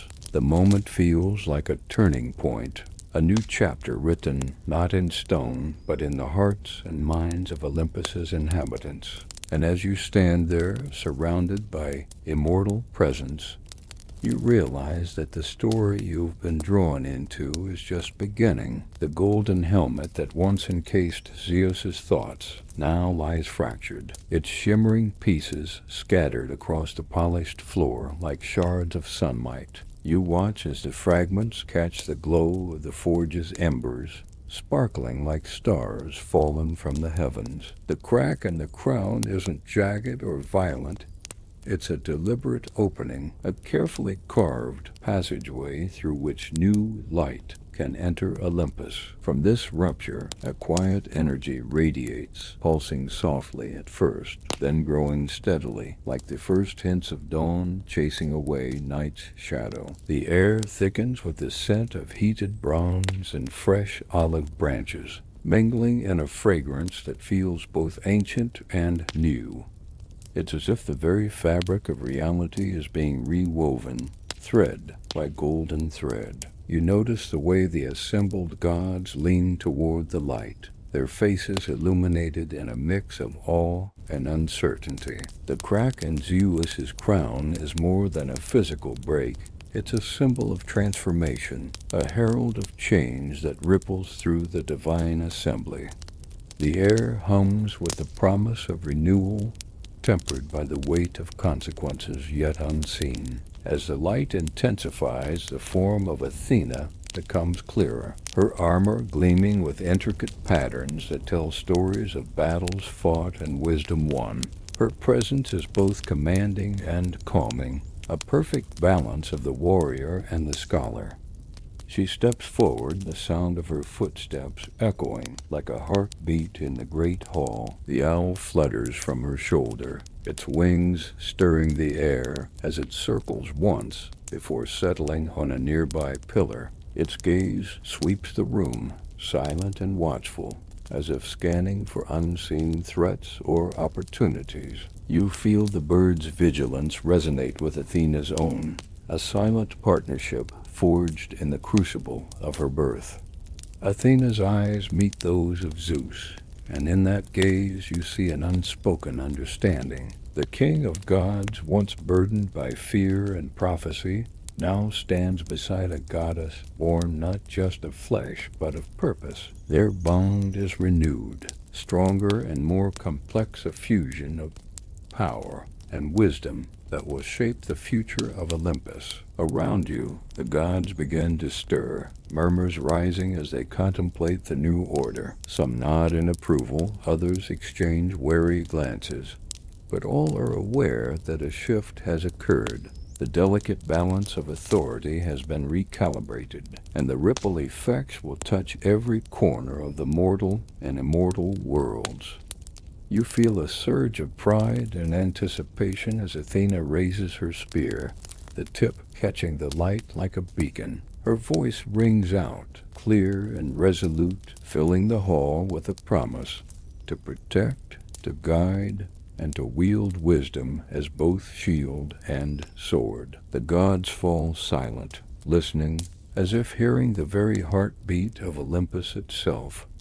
The forge's flames flicker in response, casting dancing shadows that seem to celebrate the goddess's arrival. You realize that this moment is a turning point, not just for the gods gathered here, but for the countless lives touched by Athena's future influence. The city that will bear her name, the warriors who will seek her favor, the artists inspired by her grace, all begin here. In the radiant light of a fractured crown, you take a deep breath, savoring the stillness that follows the storm. The birth of Athena is complete, her place in the cosmos secured, and as you step back into the quiet, you carry with you the knowledge that you have witnessed a moment that will echo through eternity, a testament to the enduring power of wisdom, born from the very heart of divine change. A sudden burst of radiant energy floods the hall as Athena pushes through the golden opening in Zeus's crown.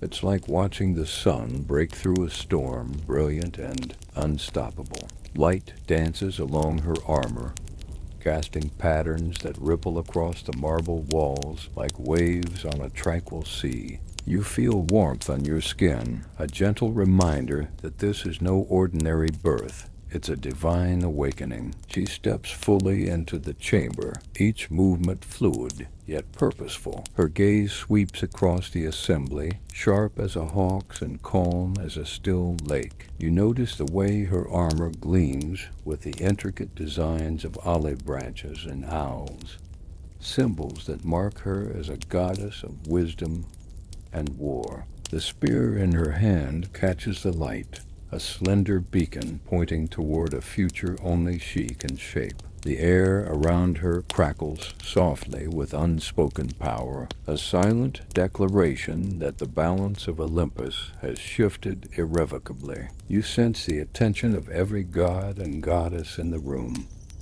their eyes drawn to her as if by an invisible thread. Some faces show awe, others uncertainty, but all acknowledge the presence of something extraordinary. A soft breeze stirs the banners hanging from the ceiling, their folds whispering secrets as they flutter. You catch a faint scent of olive blossoms, mixed with the smoke of the forge and olfactory thread, tying past and present, creation and emergence. It's as if the very elements conspire to herald her arrival. Athena takes a breath, steady and deep, as if grounding herself before speaking. When her voice finally breaks the silence, it is both commanding and soothing, carrying the weight of authority without arrogance. "I am born not to usurp, but to balance," she declares, her words ringing clear like chimes in a quiet forest. In wisdom, strength finds its purpose. In strategy, courage finds its path, a mixture of relief and pride washing over his features. The prophecy, once a shadow hanging over him, has transformed into a promise fulfilled. Athena's eyes meet yours briefly, and in that glance you sense an invitation, an unspoken call to witness, to remember and to carry forward the legacy she embodies. It's a weighty responsibility, but one you accept with quiet resolve. The owl, ever her silent companion, glides silently to perch on her extended arm, its large eyes reflecting the flickering torchlight. The bond between goddess and bird feels profound, a symbol of vigilance and wisdom intertwined. The creature's presence brings a calm reassurance, a reminder that knowledge is not just power but protection. As Athena steps forward to join the assembly, the hall seems to pulse with renewed energy. The golden light from Zeus's cracked crown bathes the scene in a sacred glow, illuminating the path ahead. You realize that this moment marks not just a birth, but a beginning, the genesis of a goddess whose influence will ripple through time. You take a step back, allowing the scene to unfold, your heart swelling with the knowledge that you have borne witness to a moment destined to echo through the ages. The birth of Athena is complete, and with it the dawn of a new era on Olympus and beyond. Athena takes her first breath outside the confines of Zeus's crown, and it feels like the entire cosmos inhales with her. The air around her shimmers, charged with the energy of a newborn star. You watch as she blinks, taking in the world for the very first time with eyes that seem to hold the sharp clarity of 1,000 strategists and scholars. Her gaze sweeps across Olympus, registering every detail, the gleam of marble columns, the flicker of torchlight, the faces of gods both curious and wary. Her first breaths come steady and deliberate, each one a measured step into existence.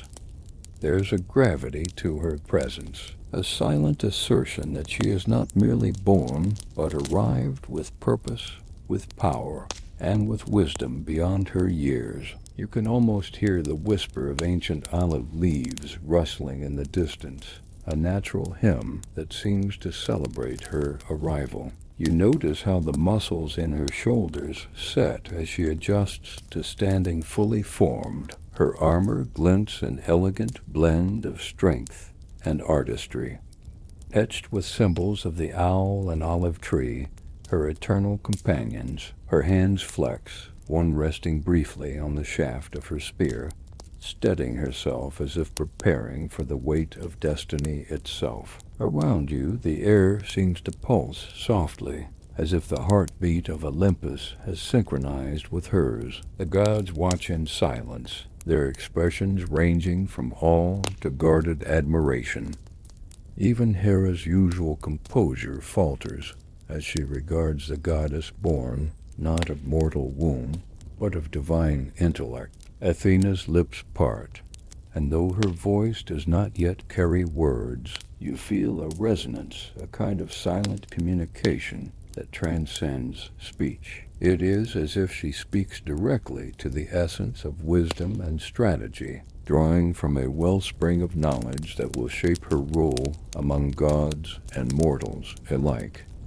You glance down at the marble floor where an olive leaf rests, a delicate token that seems to have drifted down from the heights. The leaf is unblemished, a symbol of peace and prosperity, and you tuck it gently into your palm, feeling its fragile strength. It seems fitting that the olive, a gift so intertwined with Athena's legacy, would be present at this moment of emergence. Suddenly, the soft flutter of wings breaks the silence as Athena's owl descends from above, landing gracefully on her outstretched arm. The bird's gaze is steady and knowing, its feathers shimmering with subtle hues in the torchlight. The owl's presence adds a layer of calm assurance, a reminder that vigilance and insight will forever accompany this new goddess.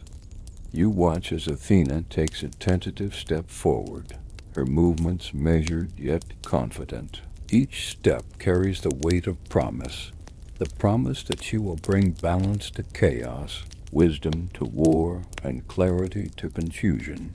The path ahead is unknown, but her footing is sure. In this moment, you realize that the birth of Athena is not just an event, but a turning point. A goddess of intellect and strategy has entered the world, and with her arrival comes the quiet yet profound shift that will ripple through myth, art, and history. You breathe deeply, the sense of awe settling within you like a gentle tide. The first breath of Athena is a breath taken by the cosmos itself, a herald of change, of hope, and of endless possibility. And as you stand in the glow of this new dawn, you know you have witnessed something timeless. Athena stands fully adorned in her gleaming armor, each piece crafted with divine precision and symbolic meaning. You marvel at the way the polished bronze of her breastplate catches the flickering torchlight, reflecting patterns of olive branches intertwined with the fierce visage of the Gorgon. Her helmet, crowned with a high crest, lends her an air of regality and battle readiness, poised for the challenges ahead. The spear she holds is both weapon and symbol, slender but unyielding, a perfect extension of her will. You can almost hear the faint clinking of her armor plates as she moves, a soft symphony of strength and grace. The smooth edges of her shield gleam like a mirror, emblazoned with intricate designs that speak of protection and wisdom. She carries herself with the calm confidence of a seasoned warrior, though this is her very first moment standing on the world's stage.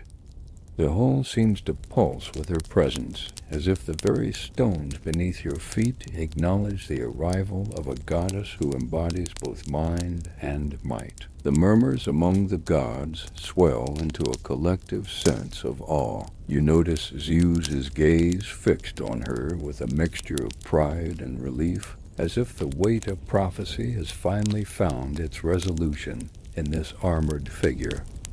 Nearby, the owl, her silent companion, flutters gracefully to perch upon her shoulder, its feathers ruffling softly. The creature's eyes gleam with a keen intelligence, perfectly mirroring Athena's own thoughtful gaze. You feel the connection between them runs deep, a bond forged not just in companionship, but in shared purpose. As you observe her, you catch the subtle details that speak to Athena's dual nature. Her stance is balanced between readiness and reflection, a poised calm that hints at strategies unfolding behind those penetrating eyes. She embodies the paradox of war and peace, strength and wisdom a goddess, who fights not for conquest, but for order and justice. You imagine the countless tailies that will grow from this moment. Warriors seeking her favor before battle, artisans inspired by her patronage, cities flourishing under her protection. The echoes of her influence will stretch far beyond the halls of Olympus, touching mortal lives in ways both grand and intimate. A gentle breeze stirs the banners overhead, as if the very air celebrates this birth. The scent of olive blossoms mingles with the forge's lingering heat, creating a fragrance that feels both familiar and sacred. It wraps around you a subtle reminder that Athena's story is just beginning, a tale that will weave through the fabric of time and culture. You take a deep breath, feeling a quiet excitement settle within.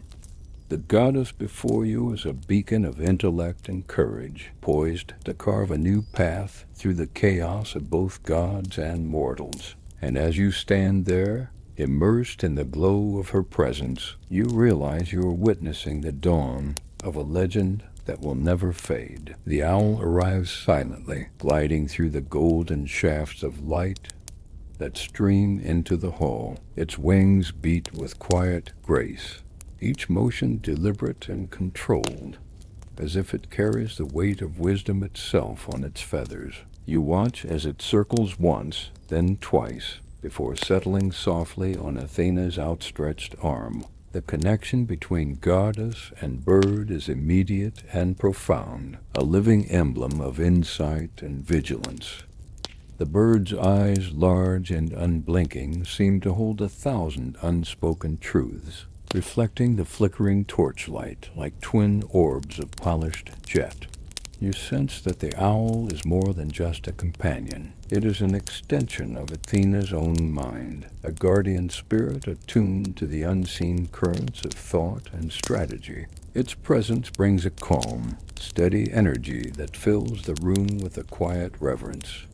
Athena's fingers close gently around the owl's leg, her touch firm but tender. You notice the soft ruffling of feathers as the bird nestles closer, a mutual trust evident in their silent communication. The owl's wings stretch slightly, as if ready to take flight at a moment's notice, a reminder that vigilance is a constant duty. You feel the weight of this moment, how the arrival of the owl marks not just a bond between goddess and creature, but a symbol that will endure through ages. The owl will become a sign to mortals, a token of wisdom and protection appearing in stories, statues, and the very fabric of culture. Around you, the gods watch in respectful silence, their gazes drawn to the scene unfolding. Some exchange knowing glances, recognizing the significance of this emblematic union. The whole seems to breathe in tandem with the owl's calm rhythm,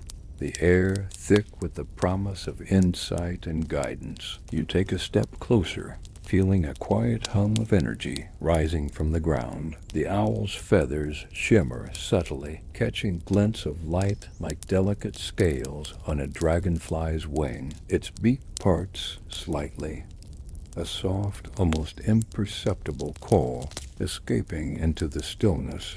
It's a sound that feels ancient, a whisper from a time when knowledge was a sacred flame passed between souls. Athena lifts her gaze to meet the owl's, her eyes shining with a mixture of affection and resolve. You sense that this partnership will define much of her journey, a melding of keen intellect and watchful presence, each amplifying the other. The owl will be her eyes in the dark, her silent counsel in moments of decision. You glance around the hall again, catching the ripple of reactions. Some gods nod in approval, others lean forward with curiosity. The atmosphere shifts, buoyed by the recognition that wisdom has found a living emblem, a symbol that will guide both divine and mortal realms. As the owl settles firmly, Athena straightens, her posture radiating confidence and calm. The two of them, goddess and bird, stand as a living testament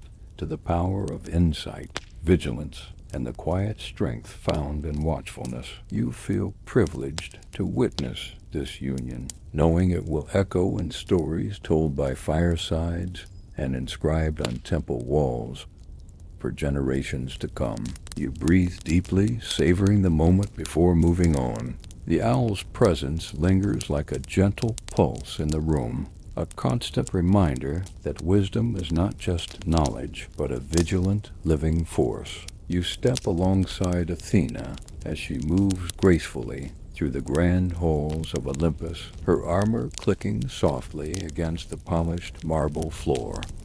Every eye in the assembly turns to follow her steady stride, their whispers hushed by the weight of her presence. It feels as if the very air bends toward her, drawn by the magnetic pull of her intellect and power. You walk just a pace behind, feeling both humbled and exhilarated to witness the goddess's first steps among the immortals. The grandeur of Olympus unfolds around you, columns soaring like ancient trees, ceilings adorned with frescoes of battles and divine councils. Statues of gods and heroes line the corridors, their stone eyes watching with eternal vigilance. Some gods pause their conversations to nod respectfully as Athena passes. Others regard her with thinly veiled curiosity or cautious admiration. You catch Hera's gaze, regal and calculating, yet tinged with reluctant acceptance. As Athena approaches the throne room, you sense the energy shift, the weight of expectation settling over the assembly. The golden throne, once empty, now awaits her presence like a stage set for the entrance of a queen. You note the intricate carvings depicting olive branches and owls adorning the throne's backrest, symbols that echo the goddess's essence. It feels fitting, almost poetic, that her seat is marked by the emblems of wisdom and peace. Athena pauses briefly before ascending the dais, her gaze sweeping across the gathered gods. There is a calm confidence in her posture, a quiet assurance that she belongs here, that her place among the pantheon is not just earned, but destined. You see the subtle shift in the assembly, a collective acknowledgement that a new era has begun. You notice Poseidon standing at the edge of the hall, his trident gleaming under the torchlight. His eyes are sharp, filled with a mixture of curiosity and a hint of rivalry. You wonder what thoughts run through his mind as he watches this newcomer who has just claimed her place among the immortals. His presence adds an undercurrent of tension, a reminder that even in a realm of gods, power is a game of shifting alliances and unspoken challenges. Nearby, Hermes flits through the crowd like a spark of energy, exchanging words and gathering whispers. You overhear fragments of conversation. Some speak of Athena's unmatched wisdom. Others speculate on the consequences of her birth for the mortal world below. The mood is a blend of reverence and anticipation, as if everyone senses the ripples she will send through both realms. You step back to allow Athena space as she settles onto the throne, the polished marble cool beneath her feet. The assembly falls into a respectful silence, the only sound the faint rustle of robes and the soft breathing of gods awaiting her first words. You feel the pulse of the moment, electric and fragile, like the calm before a storm that will reshape the heavens and earth alike. Athena's eyes scan the hall, landing on Zeus with a nod of acknowledgement, then shifting to meet the gaze of every god present. Her expression is serene but commanding, a perfect balance of compassion and authority. She lifts a hand in a gesture that calls for quiet, and as the room stills, you realize you are witnessing the beginning of a reign defined not by brute force, but by intellect, strategy, and justice. You exhale slowly, the tension releasing like the soft sigh of wind through olive branches. The goddess of wisdom has taken her rightful place, and with that, The story of Olympus turns a new page, one written in the ink of insight and foresight, destined to echo through ages yet to come. Zeus's eyes widen with a mixture of awe and relief as he watches Athena take her place on the throne beside him. The tension that once coiled tightly within him seems to loosen, replaced by a profound sense of wonder. It's as if the weight of prophecy has lifted, not by denying fate, but by transforming it into something greater. He steps forward, his voice carrying the power of storms, yet softened by a rare humility. "You have come forth as the balance of strength and wisdom," he declares, his tone both proud and contemplative. Not a rival, but a partner in the shaping of Olympus and the mortal world. His gaze lingers on Athena, noting the steady fire in her eyes, the fierce determination that matches the thunder in his own soul. You watch as the other gods respond, their expressions shifting from skepticism to admiration. Even those who once doubted now seem to recognize the truth in Zeus's words. The hall buzzes with a renewed energy, the undercurrent of uncertainty replaced by cautious optimism. The birth that once threatened to unseat the king now promises to uphold the very foundations of divine order. Zeus turns to Athena, extending a hand in a gesture of acceptance and alliance. She rises gracefully, stepping forward to clasp it firmly. The strength of her grip conveys not just power, but trust, a mutual acknowledgement of the roles they will play together. You feel the electricity of that moment, charged with potential and purpose. Nearby, Hera watches silently, her gaze inscrutable, but tinged with reluctant respect. You sense that even her formidable pride bends in the face of this new reality. The Queen of Olympus understands that Athena's birth is not just a change in the pantheon, but a shift in the very fabric of divine authority. As the gods gather around, Poseidon approaches with a nod that is both courteous and wary. His trident gleams in the torchlight, a reminder that rivalries and alliances are never far beneath the surface. You catch the glimmer of challenge in his eyes, a spark that hints at future contests and negotiations. The stage is set for new dynamics, and you sense the delicate dance of power beginning anew. Athena, standing tall beside Zeus, raises her spear in a gesture of unity and resolve. Her voice rings clear through the hall. "Together we shall guide the fates of gods and mortals alike. Wisdom will temper strength, and strength will protect wisdom." The words resonate deeply, their promise both comforting and commanding. You feel the weight of this moment settle like a mantle across the assembly. The birth of Athena has not fractured Olympus, but reforged it, binding its inhabitants closer with the threads of understanding and shared purpose. The air is thick with the quiet hum of possibility, the anticipation of stories yet to be told. As the gods resume their places, the hall buzzes with conversations that speak of new beginnings and cautious hope. You take a step back, heart swelling with the knowledge that you have witnessed a rare harmony born from the storm of prophecy, a harmony that will echo through myth and history for generations to come.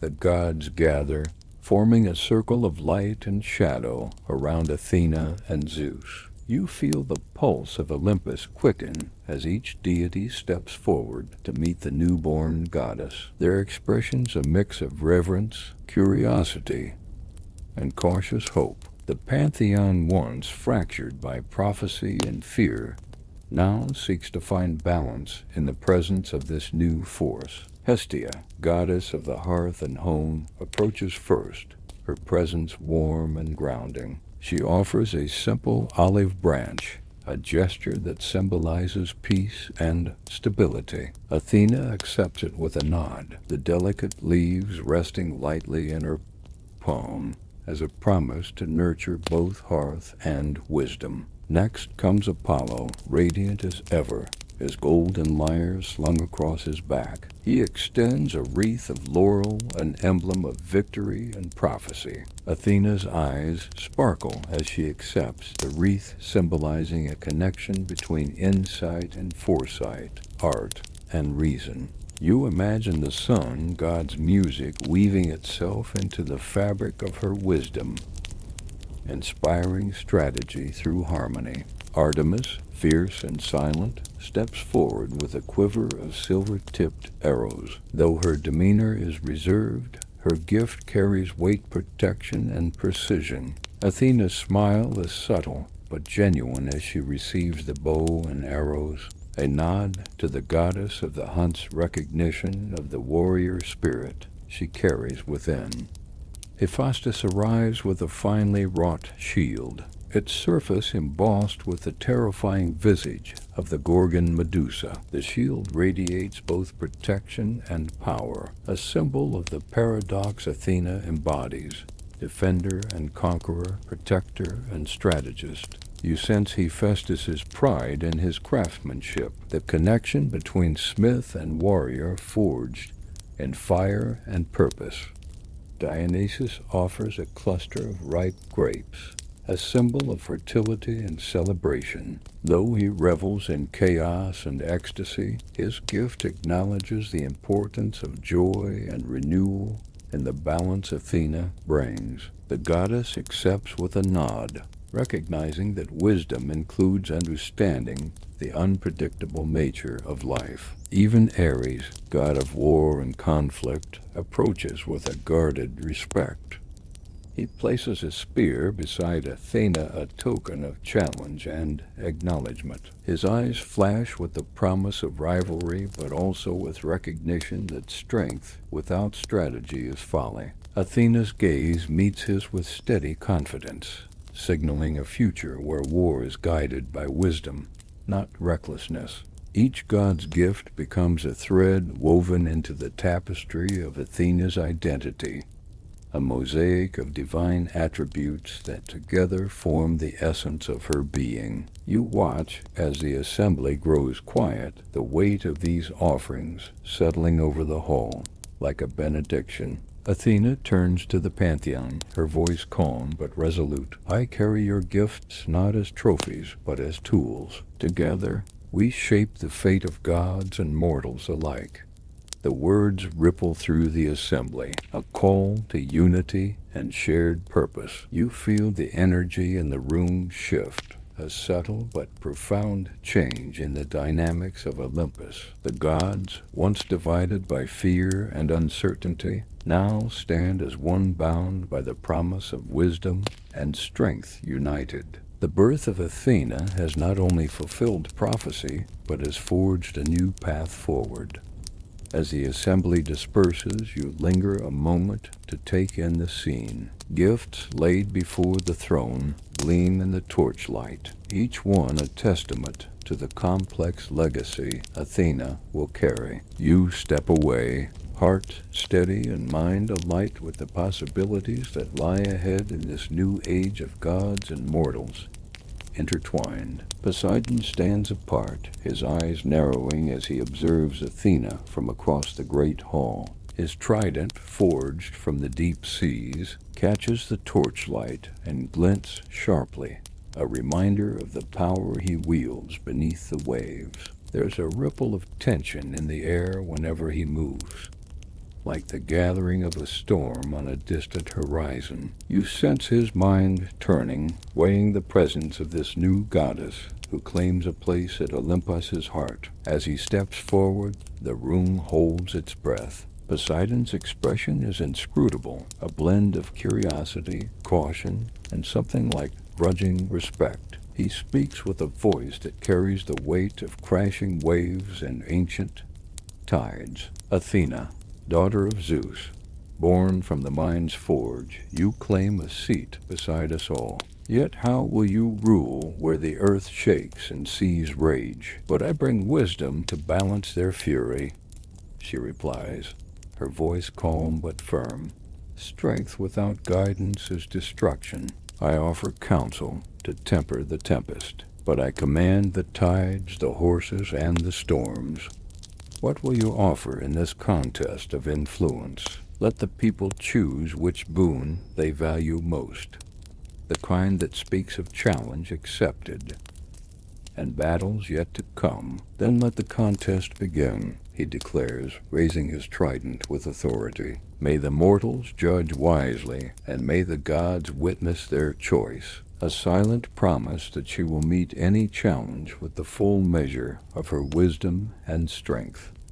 You catch a flicker of determination in her eyes, a readiness not just to compete, but to claim her rightful place. The assembly stirs, whispers of excitement and anticipation weaving through the crowd. Mortals below, though unaware of the divine contest unfolding, will soon feel the ripples of this rivalry in the cities they build, the laws they craft, and the myths they tell. The stakes are immense, far beyond the gleam of weapons and the power of gods. This is a battle for hearts, minds, and the soul of civilization itself. As the gods prepare to witness the contest that will decide patronage over a city destined for greatness, you stand quietly, absorbing the magnitude of the moment.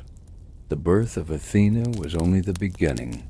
Now comes the test that will define her legacy, and as you watch, you realize you are on the cusp of a story that will shape the course of history. You step back, heart steady, but full of anticipation, knowing that what unfolds next will resonate through time. The stage is set, the players poised, and the winds of fate are shifting toward a new dawn.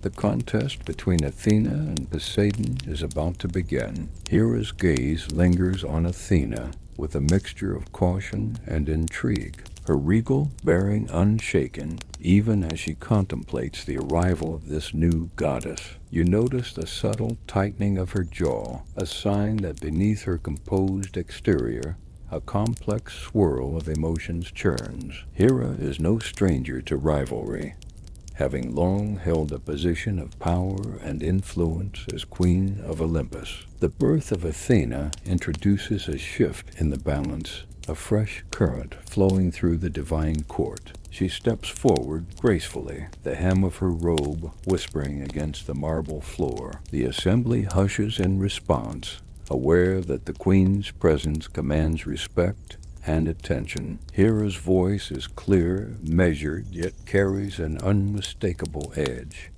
Athena, your birth heralds change, but change is a double-edged sword. Power and wisdom must be tempered by responsibility and grace. The Pantheon watches. Hera's complex relationship with Zeus adds layers to her scrutiny. She knows better than most the costs of unchecked ambition and the trials of sustaining order.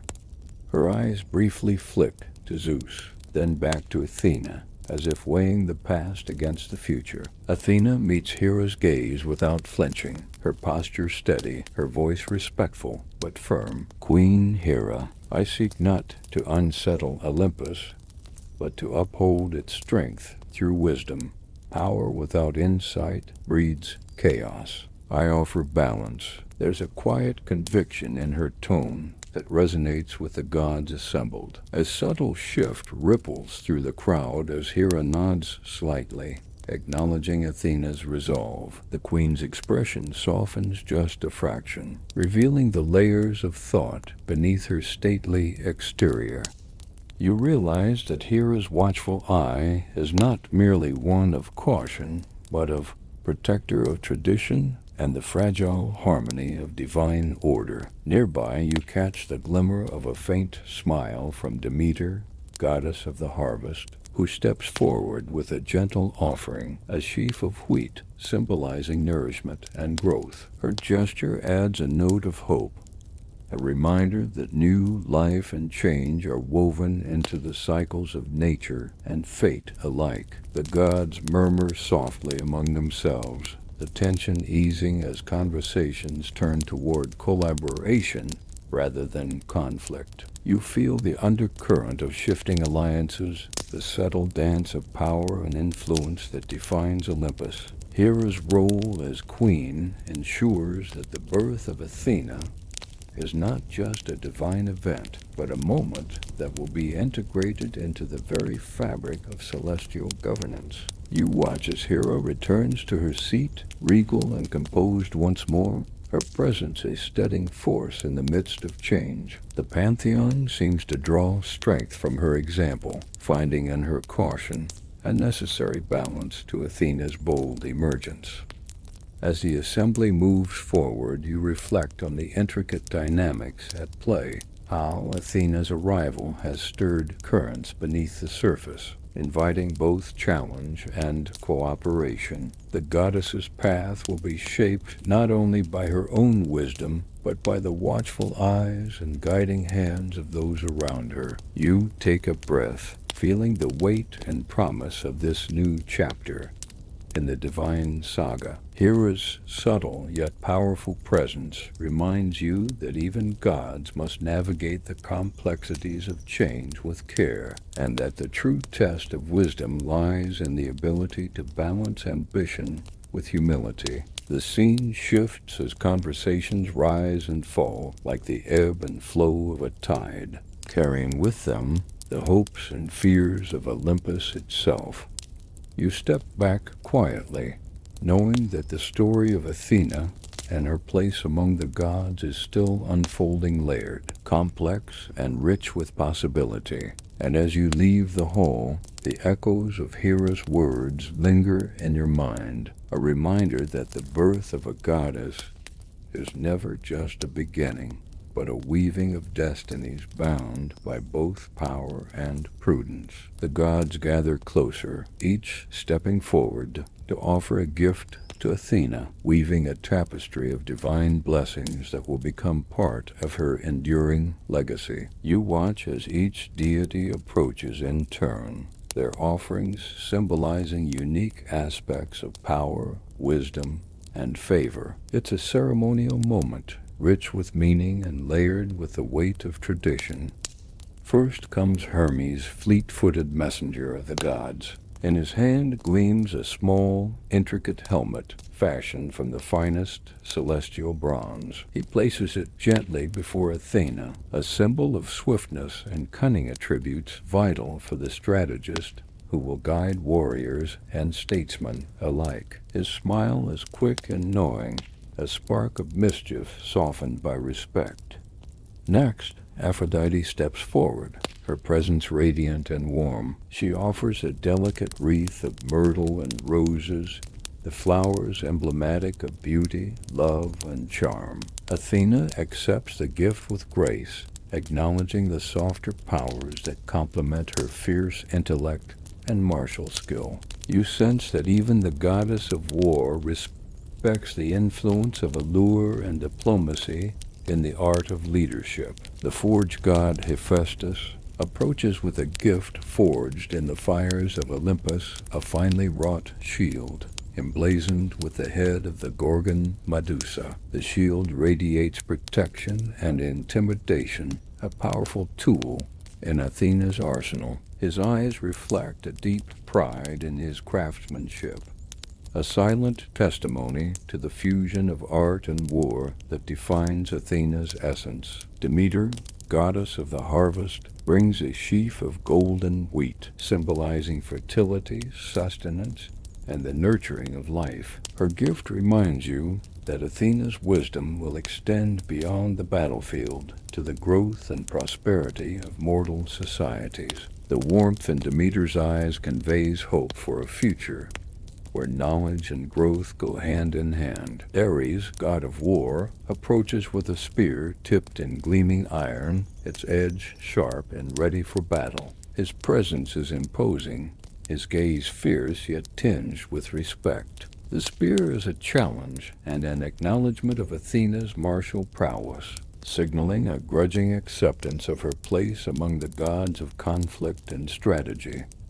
You notice Artemis offering a silver bow, her gift quiet yet potent. It symbolizes precision and the hunt, virtues that complement Athena's strategic mind and martial strength. The bow's curve is elegant, a reminder that skill and patience often determine the outcome of battle more than brute force. Apollo steps forward with a lyre carved from ivory and gold, its strings glistening like threads of sunlight. The gift symbolizes harmony, inspiration, and prophecy, elements that will influence Athena's role as a guide to mortals and immortals alike. You imagine the music of the lyre weaving through the tales of Athena's wisdom, inspiring poets and leaders for generations. Poseidon offers a fine bridle, crafted from sea silk and adorned with pearls. The gift is both practical and symbolic,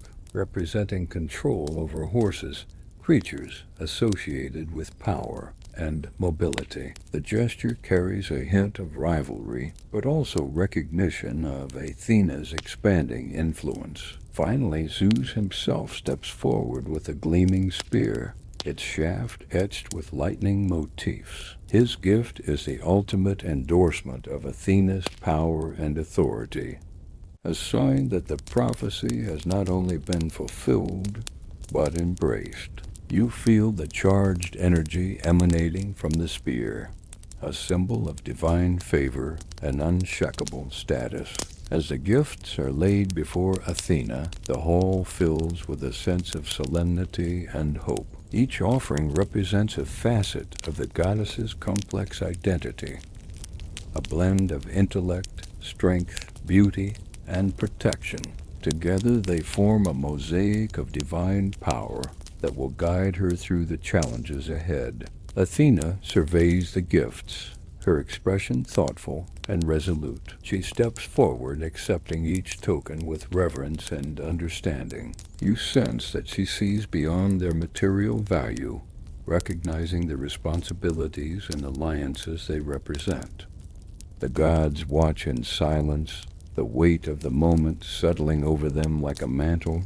This ceremony is more than a display of gifts. It is the formal weaving of Athena into the fabric of Olympus, binding her to the pantheon through symbols and shared purpose. You feel the energy in the whole shift, a palpable sense of unity emerging from the ceremony. The gods are no longer merely observers, but participants in the unfolding story of a goddess who will shape both divine and mortal realms. As the assembly begins to disperse, you take a moment to absorb the significance of what you have witnessed.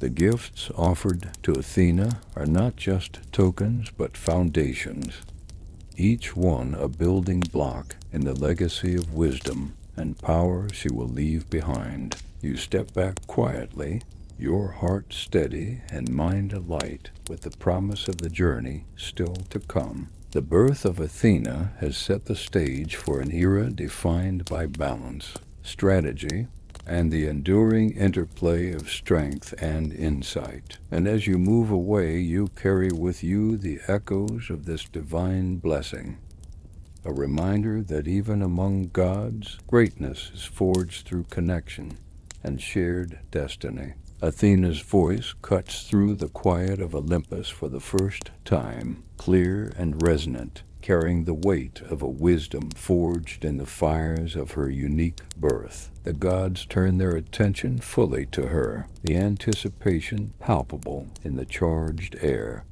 You lean forward, eager to catch the words that will mark the beginning of her journey as a speaker and leader among immortals. I stand before you not merely as a daughter of Zeus, but as a guardian of knowledge and justice. She declares, her tone steady and commanding. My purpose is to guide, to protect, and to inspire both gods and mortals to reach their highest potential. The sincerity and depth of her statement ripple through the assembly, leaving no doubt that her voice carries the power to shape fate. She pauses, scanning the faces around her, the kings and queens of Olympus, the patrons of art and war, the keepers of nature and life. Her gaze settles briefly on each, acknowledging the roles they play in the divine tapestry. You sense a profound understanding in her words, a recognition that leadership is not a solitary endeavor, but a shared responsibility. Athena continues, her speech weaving together the themes of strategy, compassion, and strength. She speaks of balance, the delicate dance between reason and emotion, war and peace, power and humility. Her message resonates deeply, echoing the very principles that have guided her emergence from Zeus's head. You notice this subtle shift in the assembly's mood as she speaks. Skepticism gives way to respect. Curiosity blooms into admiration. The gods, long accustomed to displays of raw power, are captivated by the elegance and precision of her rhetoric. It's clear that Athena's voice will carry far beyond these hallowed halls. Her words paint vivid images of mortal cities flourishing under wise governance, of heroes shaped not only by might but by insight, of conflicts resolved through counsel and foresight. You imagine the lives that will be touched, the histories that will be written, all influenced by the principles she espouses. As she concludes, Athena offers a final thought, a call to unity and purpose.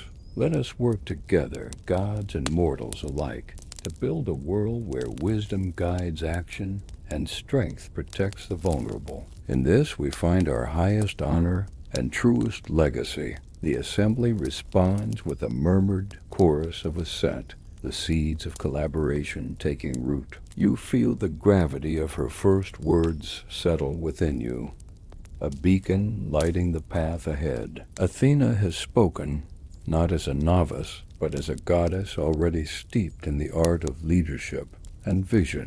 Her voice is both sword and shield, cutting through doubt and defending hope. As the gods begin to disperse, you linger a moment reflecting on the power of speech to inspire and transform. Athena's first words mark not only her personal awakening, but the dawn of an era where intellect and strategy will guide the fates of gods and mortals alike. You step away, carrying the echo of her voice with you, a reminder that wisdom is not just knowledge, but the courage to speak it aloud, to lead, to challenge, and to shape the world in ways both seen and unseen. The journey of Athena has truly begun, and with her words, the story unfolds rich with promise, purpose, and the enduring power of insight. Athena's fingers trace the intricate patterns of a loom as she prepares to demonstrate her first lesson, a weaving that embodies both practicality and metaphor. You watch closely, captivated by the steady rhythm of her movements as threads interlace with deliberate precision. Each strand symbolizes a choice, a strategy, or a path in the complex fabric of life. Her voice, calm and instructive, weaves through the air like the threads themselves. Life is much like this tapestry, she explains. Each decision we make is a thread that shapes the whole. Wisdom lies in understanding how these threads connect, where strength supports, and where flexibility allows growth. Her words resonate deeply, revealing layers of meaning that stretch beyond the simple act of weaving. You observe the patterns, emerging geometric shapes interlocked with flowing curves, a balance of order and creativity. It strikes you that this lesson is not just about craft, but about the art of foresight, planning, and adaptation. Athena's weaving becomes a living metaphor for strategy, a visual guide to navigating complexity. As she works, she shares insights drawn from both divine experience and mortal observation. In battle and in council, one must anticipate the moves of others, recognize opportunities, and prepare for setbacks.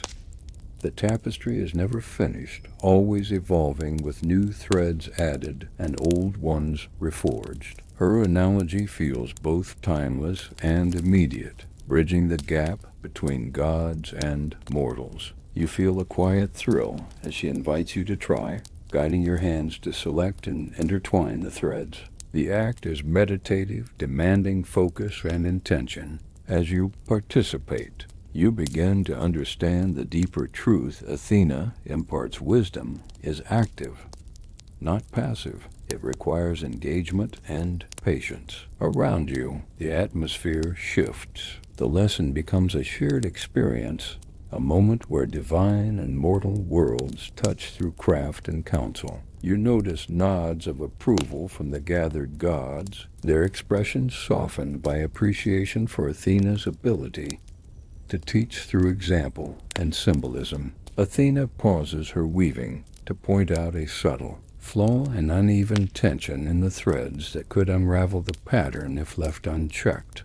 Even the wisest plans must be monitored and adjusted, she advises. Flexibility is strength when combined with vigilance. The metaphor crystallizes, emphasizing that strategy is a living process, not a fixed formula. You find yourself reflecting on moments in your own life where this lesson applies. The need to balance firmness with adaptability, to recognize when to hold fast and when to let go. Athena's lesson extends beyond the loom, reaching into the very fabric of decision-making and leadership. The goddess resumes her work, the threads singing softly beneath her touch. The tapestry grows, vibrant and intricate, a testament to the harmony of intellect and craft. You realize that this simple act of weaving carries profound implications, how the smallest threads, carefully placed, can determine the strength of the whole. As the session draws to a close, Athena steps back to admire the finished piece. Her eyes shine with quiet satisfaction, and you sense a shared pride in the accomplishment. The tapestry is more than a craft. It is a symbol of the wisdom she brings to Olympus and the mortal world alike. You leave the lesson with a renewed appreciation for the subtle power of strategy and foresight. Athena's weaving has taught you that wisdom is not just knowing, but doing, actively shaping the patterns of life with care, patience, and insight. The threads of the tapestry linger in your mind, a lasting image of connection and purpose. You step away, ready to carry this lesson into the stories and challenges that lie ahead, knowing that the art of weaving wisdom is a journey, not a destination. And as you move forward, you hold the image of Athena's loom as a beacon, a reminder that even in the most intricate designs, every thread has meaning, and every choice shapes the future. At dawn's first light, you stand on a hill, overlooking a mortal city just beginning to stir. The soft hues of morning bleed into the sky, casting long shadows over olive groves and narrow streets. It's here that Athena, the goddess of wisdom and war, takes her first mortal steps, observing the people who will come to know her as protector and patron. You watch as she moves quietly among the waking townsfolk, her presence a gentle but undeniable force.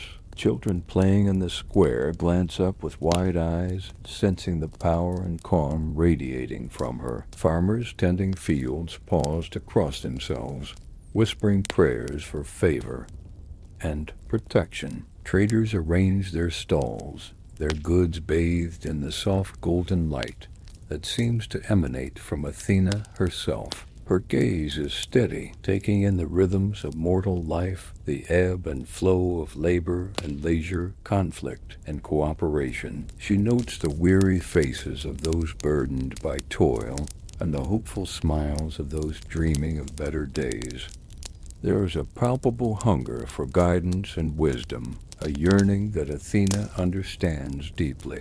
You feel the weight of responsibility settling on her shoulders. This city, with its winding streets and bustling market, is more than a collection of stones and people. It is a living organism, fragile yet resilient, Athena's role is clear: to inspire, to protect, and to guide toward harmony. She moves to a cluster of olive trees, their silvery leaves whispering in the breeze. The olive tree, sacred to her, symbolizes peace and prosperity, and she reaches out to touch the bark, feeling its rough texture beneath her fingers. It's a reminder that growth often begins quietly, in patience and care before blossoming into strength.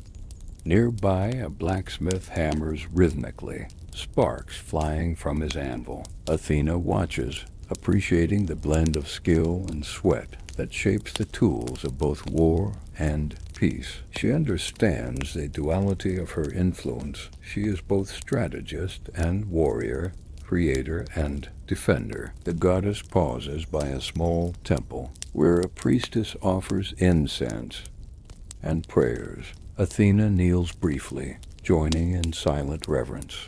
You notice the flicker of torchlight reflecting in her eyes, mirroring the flicker of faith that burns within the mortal heart. As she walks through the streets, her presence calms disputes and inspires cooperation. You see merchants lowering their voices, neighbors sharing stories, children laughing together. The goddess's influence is subtle but transformative, a quiet force that weaves strength into the fabric of everyday life. Athena's thoughts turn to the city's future, its challenges and triumphs, its battles and alliances. She envisions walls strengthened, not just by stone but by unity. Laws forged, not just by decree but by wisdom. Citizens guided not just by fear but by hope. You stand beside her, feeling the weight and promise of this moment.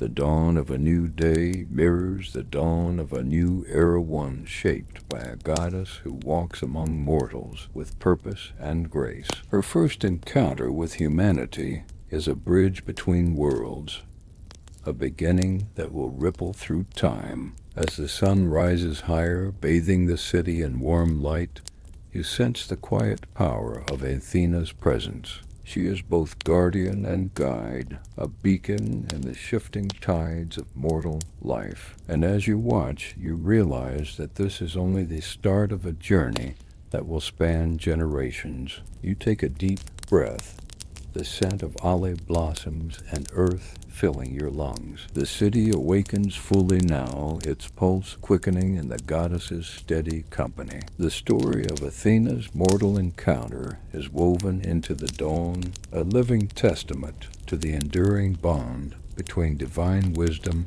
and human endeavor. You step back, your heart steady and full, knowing that you have witnessed a moment that will echo in the lives and legends of those who call this place home. The goddess's first steps among mortals mark not just a beginning, but the promise of a legacy built on guidance, courage, and hope. An ancient oracle's voice echoes softly in your mind as you stand near a sacred grove, the air thick with the scent of burning laurel and fresh earth. The seer's prophecy, whispered for generations, foretells a city destined for greatness, one that will flourish under the watchful eye of Athena herself. You feel the weight of those words settle around you, a sacred promise folded into the fabric of time. You gaze across the rolling hills where olive trees sway gently in the breeze, their silver leaves shimmering like scattered stars. This land is more than fertile soil. It is a cradle of destiny, waiting for the city that will bear Athena's name. The oracle's vision is vivid temples rising from the earth, citizens gathering in harmony, warriors and scholars walking side by side. The grove is alive with whispers, the rustling leaves seeming to carry fragments of future songs and stories. You close your eyes and listen, imagining the voices of those who will one day walk these streets, their lives shaped by the goddess's guidance. The prophecy speaks of a patron who will bring wisdom and protection, fostering innovation, justice, and strength. Nearby, you notice a small altar its stones worn smooth by countless offerings. You kneel beside it, feeling the pulse of ancient rituals beneath your fingertips. It's a sacred space where fate and free will intertwine, where mortals and gods converge in shared purpose.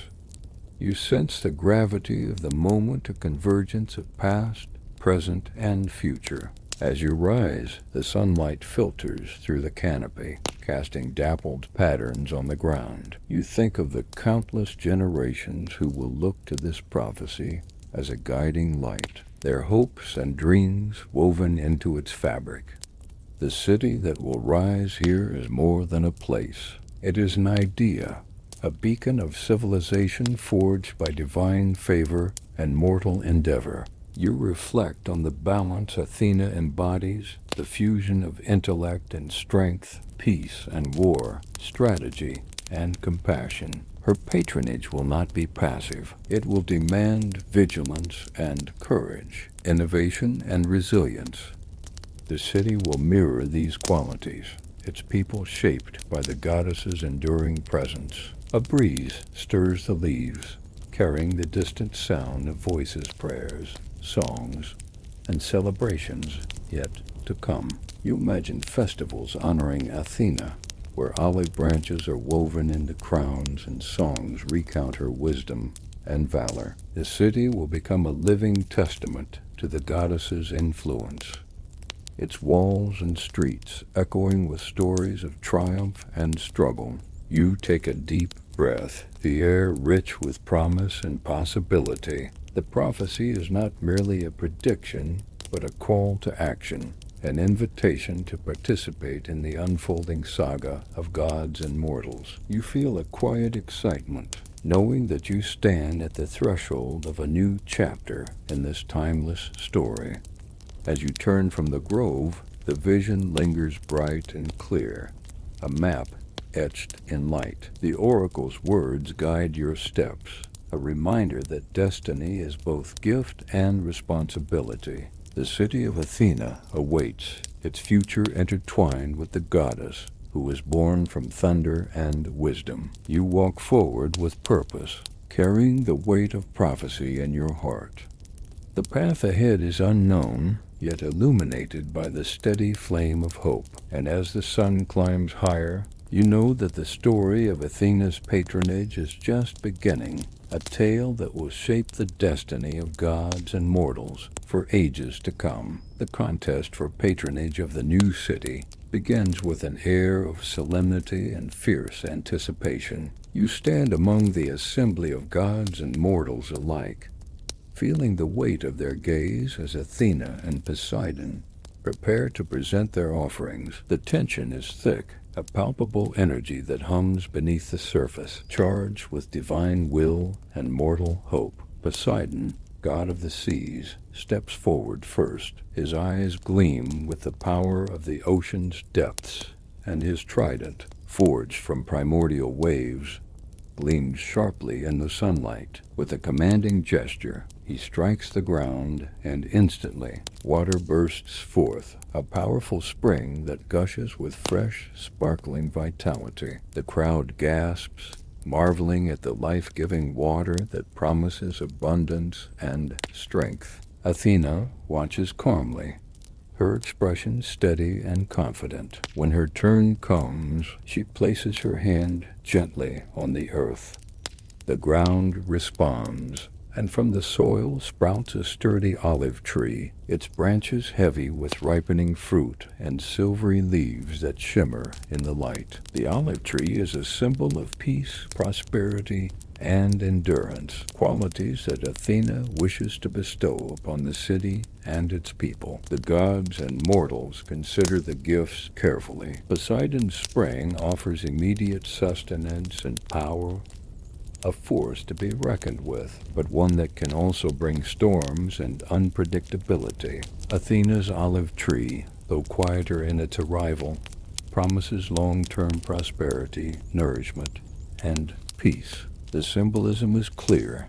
a choice between raw elemental power and thoughtful, enduring growth. You watch as whispers ripple through the crowd, the debate unfolding in hushed tones and exchanged glances.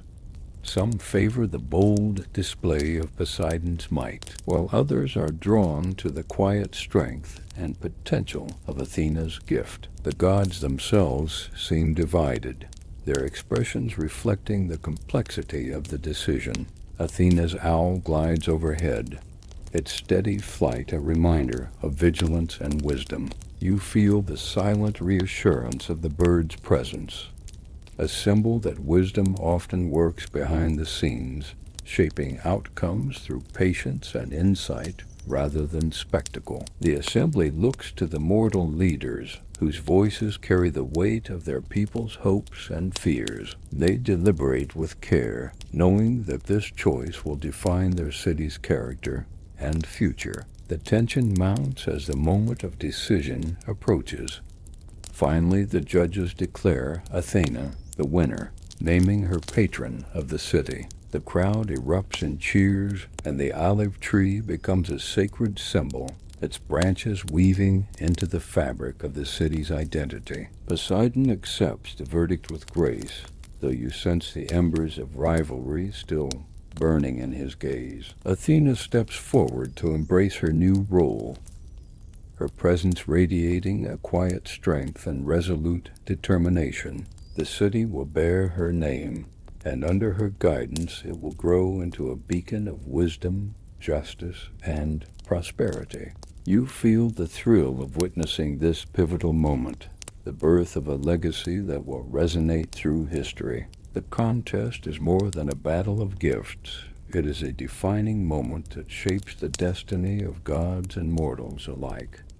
As the celebrations begin, you take a deep breath, the scent of olive blossoms mingling with the cheers and prayers. The city of Athens has been born, and with it, a new chapter in the story of Athena, goddess of wisdom, war, and enduring legacy. You step back into the throng, heart full of anticipation, knowing that the story is far from over. The contest may be decided, but the true test lies ahead, the weaving of fate, the building of a city, and the shaping of history under Athena's watchful eye. And as the sun sets over the newly named city, you feel the steady pulse of hope and promise, a rhythm that will echo through time, carried on the wings of the goddess and the hearts of those she inspires.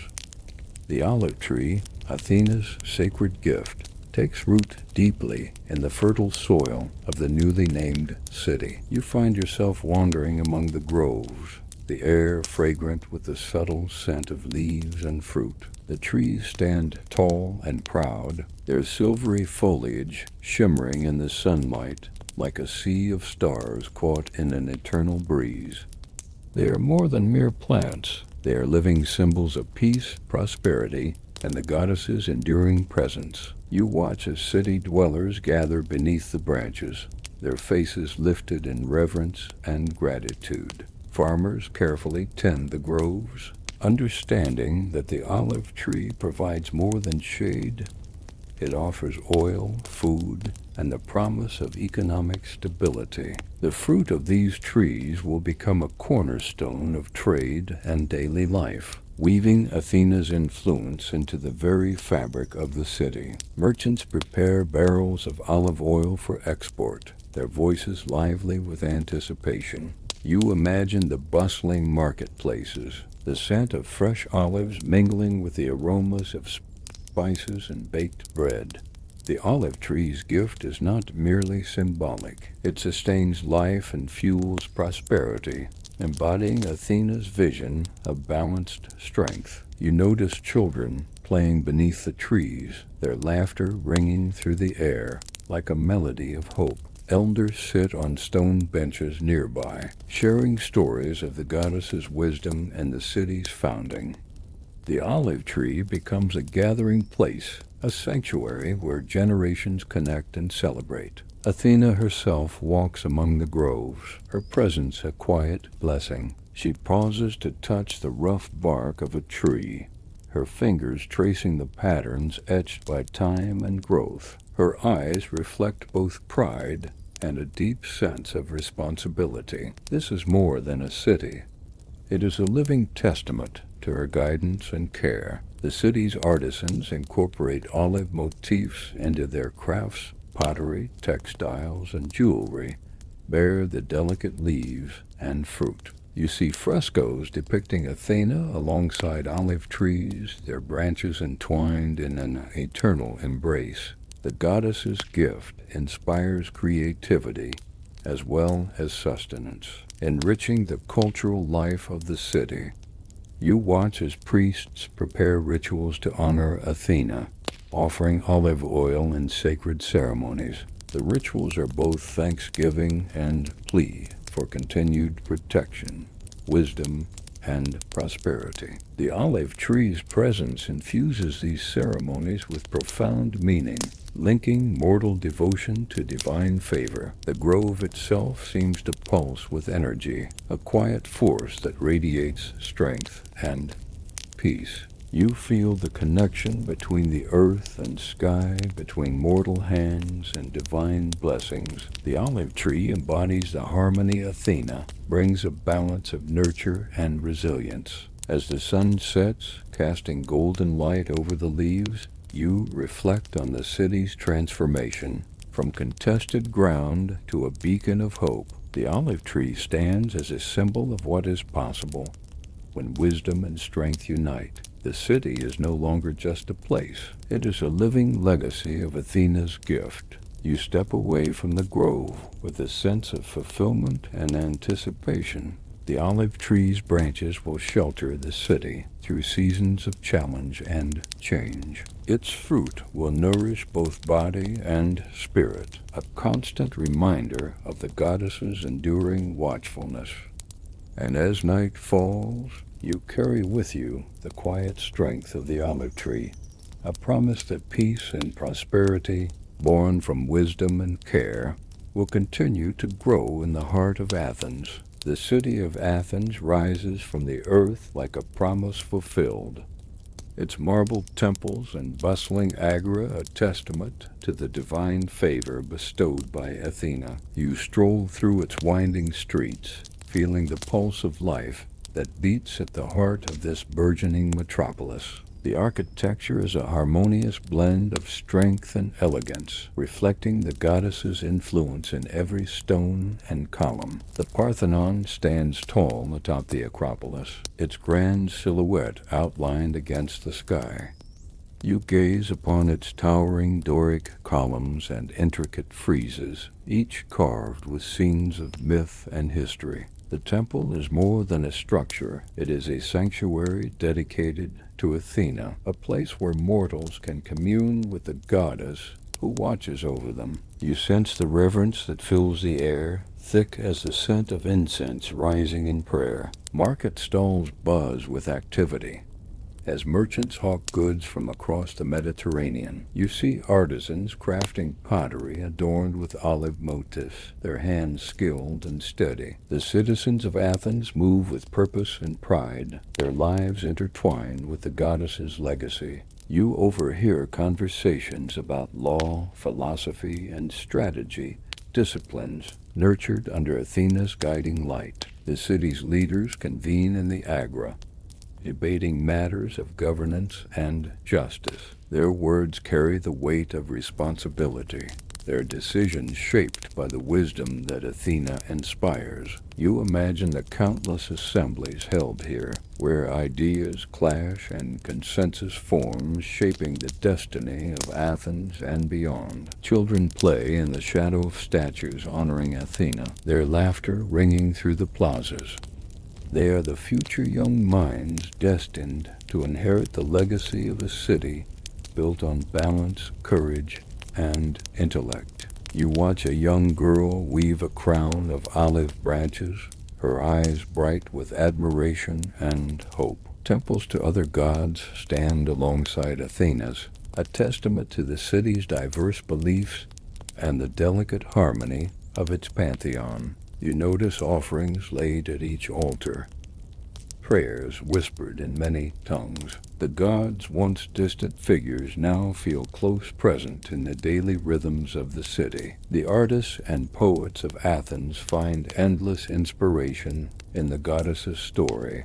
You see frescoes depicting her birth from Zeus's head, sculptures capturing her serene yet formidable gaze. The city itself becomes a canvas, its culture shaped by Athena's essence, wisdom, strength, and justice intertwined. As the sun sets, casting long shadows over the marble and stone, you feel the energy of the city shift, quiet, yet vibrant, alive with possibility. The legacy of Athena is not static. It breathes and evolves, carried forward by the people who call Athens home. You walk along the city's walls, feeling the cool evening breeze and the solid reassurance of the stones beneath your feet. This city, born of divine contest and nurtured by wisdom, stands as a beacon of civilization, a testament to the enduring power of guidance and foresight. And as night falls over Athens, you know that the goddess's influence will continue to shape the course of history, inspiring generations to come. The city is alive, its heartbeat steady and strong, a living monument to the goddess born from thunder and wisdom.